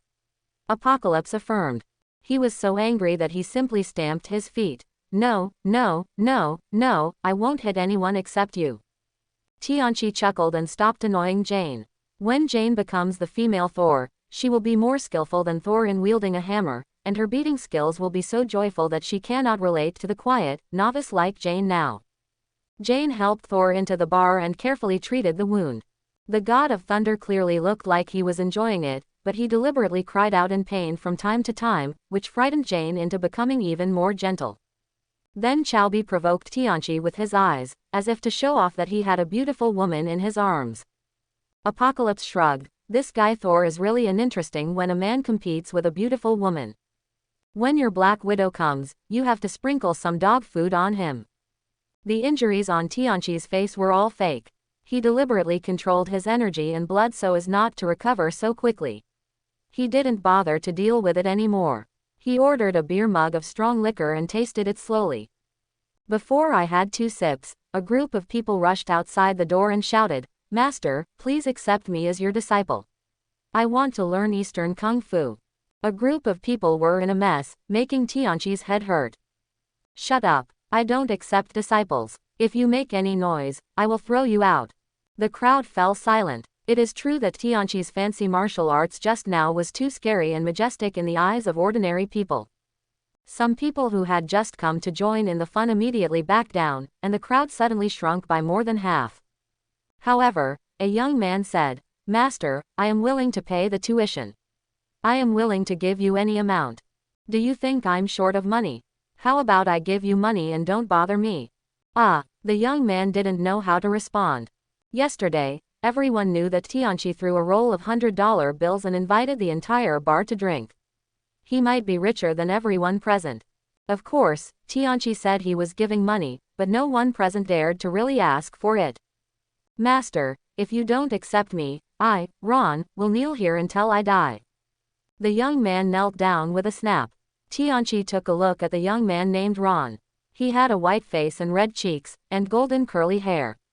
He was a typical big boy from the western regions. When Ron saw Tianqi looking at him, he quickly knelt straight. Tianqi said angrily, Where did you learn this from? In kung fu movies, every time the protagonist kneels down, the master will eventually accept him as his apprentice. Ron said. Ha ha ha ha ha ha. Tianqi laughed. Who didn't come here like this when he was young? He simply joked, I just passed by the town and left immediately, and I may never come back in my life. Even if you kneel to death by then, I can't see it either. So what should you do? Ah, Ron was speechless. This way of opening seems wrong. In the movie, the place where the protagonist kneels is the doorway where the master comes in and out. Whether he is sincere or not can be seen at a glance. The Dongfang master in front of me was just passing by, and he couldn't see me kneeling here, so should I kneel down? But now that I stand up, it seems to be very insincere, and it is even less likely to succeed. Thinking of this, Ron knelt down on the spot with some embarrassment. Not up, not up. Apocalypse ignored him and chatted with Thor. Thor, don't you know some cultivation techniques? There are some in the Asgard library, but I can't use them. I've never practiced them. Why do you ask? My potential has been exhausted and I want to find some techniques to improve my strength. Thor nodded. As an earthling, your strength has indeed reached its peak. If you want to make progress, you must break the racial bloodline restrictions. This is a bit difficult. The god of thunder lost his divine power, his facial features were dull, and he failed to see the true strength of Apocalypse. However, according to the strength shown in the battle just now, it is also the upper limit of the people on Earth. Based on Thor's understanding of the people on Earth, it is natural to assume that Apocalypse's strength is at this level. In this case, I have to find an opportunity to ask your father Odin to see if he has any method. Apocalypse sighed. The god of thunder said in surprise, Do you know my father? I just had a chat with him yesterday and he invited me to Asgard as a guest. Jian, who was standing by, could not stand listening any longer. Tang, are you done yet? You know that Thor is having trouble with his brain right now and he tends to make assumptions, so you shouldn't talk to him about the myth of Asgard all day long. Ha ha ha ha, Jane, you don't understand. A god opens his heart to you, but you treat him as a madman. In this case, what were you doing with a madman last night? Jane blushed suddenly. I want you to take care of it. However, Thor's face became serious. You know I'm the god of thunder. You have always said that you are Thor, of course I know. The god of thunder was speechless. I mean, do you believe it when I say it? Jane never believes it. The reason why Thor keeps introducing himself as the god of thunder is not because he does not know that this will cause misunderstandings among ordinary people, but because as a god, he disdains lying to mortals. Gods have the arrogance of gods and don't have to stick to mortal opinions. Mortals regard him as a fool, but they don't know that the true god does not recognize him in person. Tianchi said, because I know you are the real god of thunder, so I believe it. I also talked with your father and found out that you were demoted to the mortal world by the king of gods. The god of thunder looked unhappy. Did your father send you here? No, I'm from Earth. I knew you were coming, and I came here to find you for a simple purpose. I wanted to find a cultivation method to break through my talent. Don't lie to me. There's no need to lie to you. Are you a believer in Father's divine descent? Divine believers, in Western religions, refer to those believers who can be possessed by gods. This requires very high piety from believers, who must be selfless and dedicate everything to God. Moreover, the physique is required to be pure and strong, capable of carrying the power of the gods. When necessary, you can receive oracles or use the power of gods to destroy some demons. Tianchi said, no, really not. If you are not a believer, how can you get the oracle from my father? Tianchi smiled and said, Thor, if you don't believe it, I will beat you again. Your father's followers will never dare to beat Odin's son and the future king of Asgard, right? Thinking that he was still in pain all over his body, and that the two panda eyes on his face didn't know what to do to dissipate, the god of thunder said, okay, I believe it. Ding. The system prompts. Thor's trust level is 20%, and luck sharing is 20%. Apocalypse breathed a sigh of relief, finally gaining Thor's true trust. Even though the two people were drinking so boldly, Lei Shen just regarded Apocalypse as a mortal, a passerby who wanted to relieve his boredom. Gods will never surrender their trust to a mortal. Now, just a few questions and answers have solved some of Thor's doubts. In addition, even his father has spoken to him, which shows that the people on Earth in front of him are not ordinary people. So I reluctantly regarded Tianchi as an equal friend, which gave me a 20% trust level. The god of thunder asked again, what did your father say to you? I just said, I'm welcome to be a guest in Asgard. Why? Tianchi shrugged. I can't say it for now, I'm afraid of hurting you. The god of thunder said angrily, you are not a friend enough. Keep half of the words and keep half. When I get the hammer back, I will return the two panda eyes to you. Even if I get Thor's hammer back, you may not be my opponent. Tianchi said this with confidence. I hope everyone will support it and subscribe more.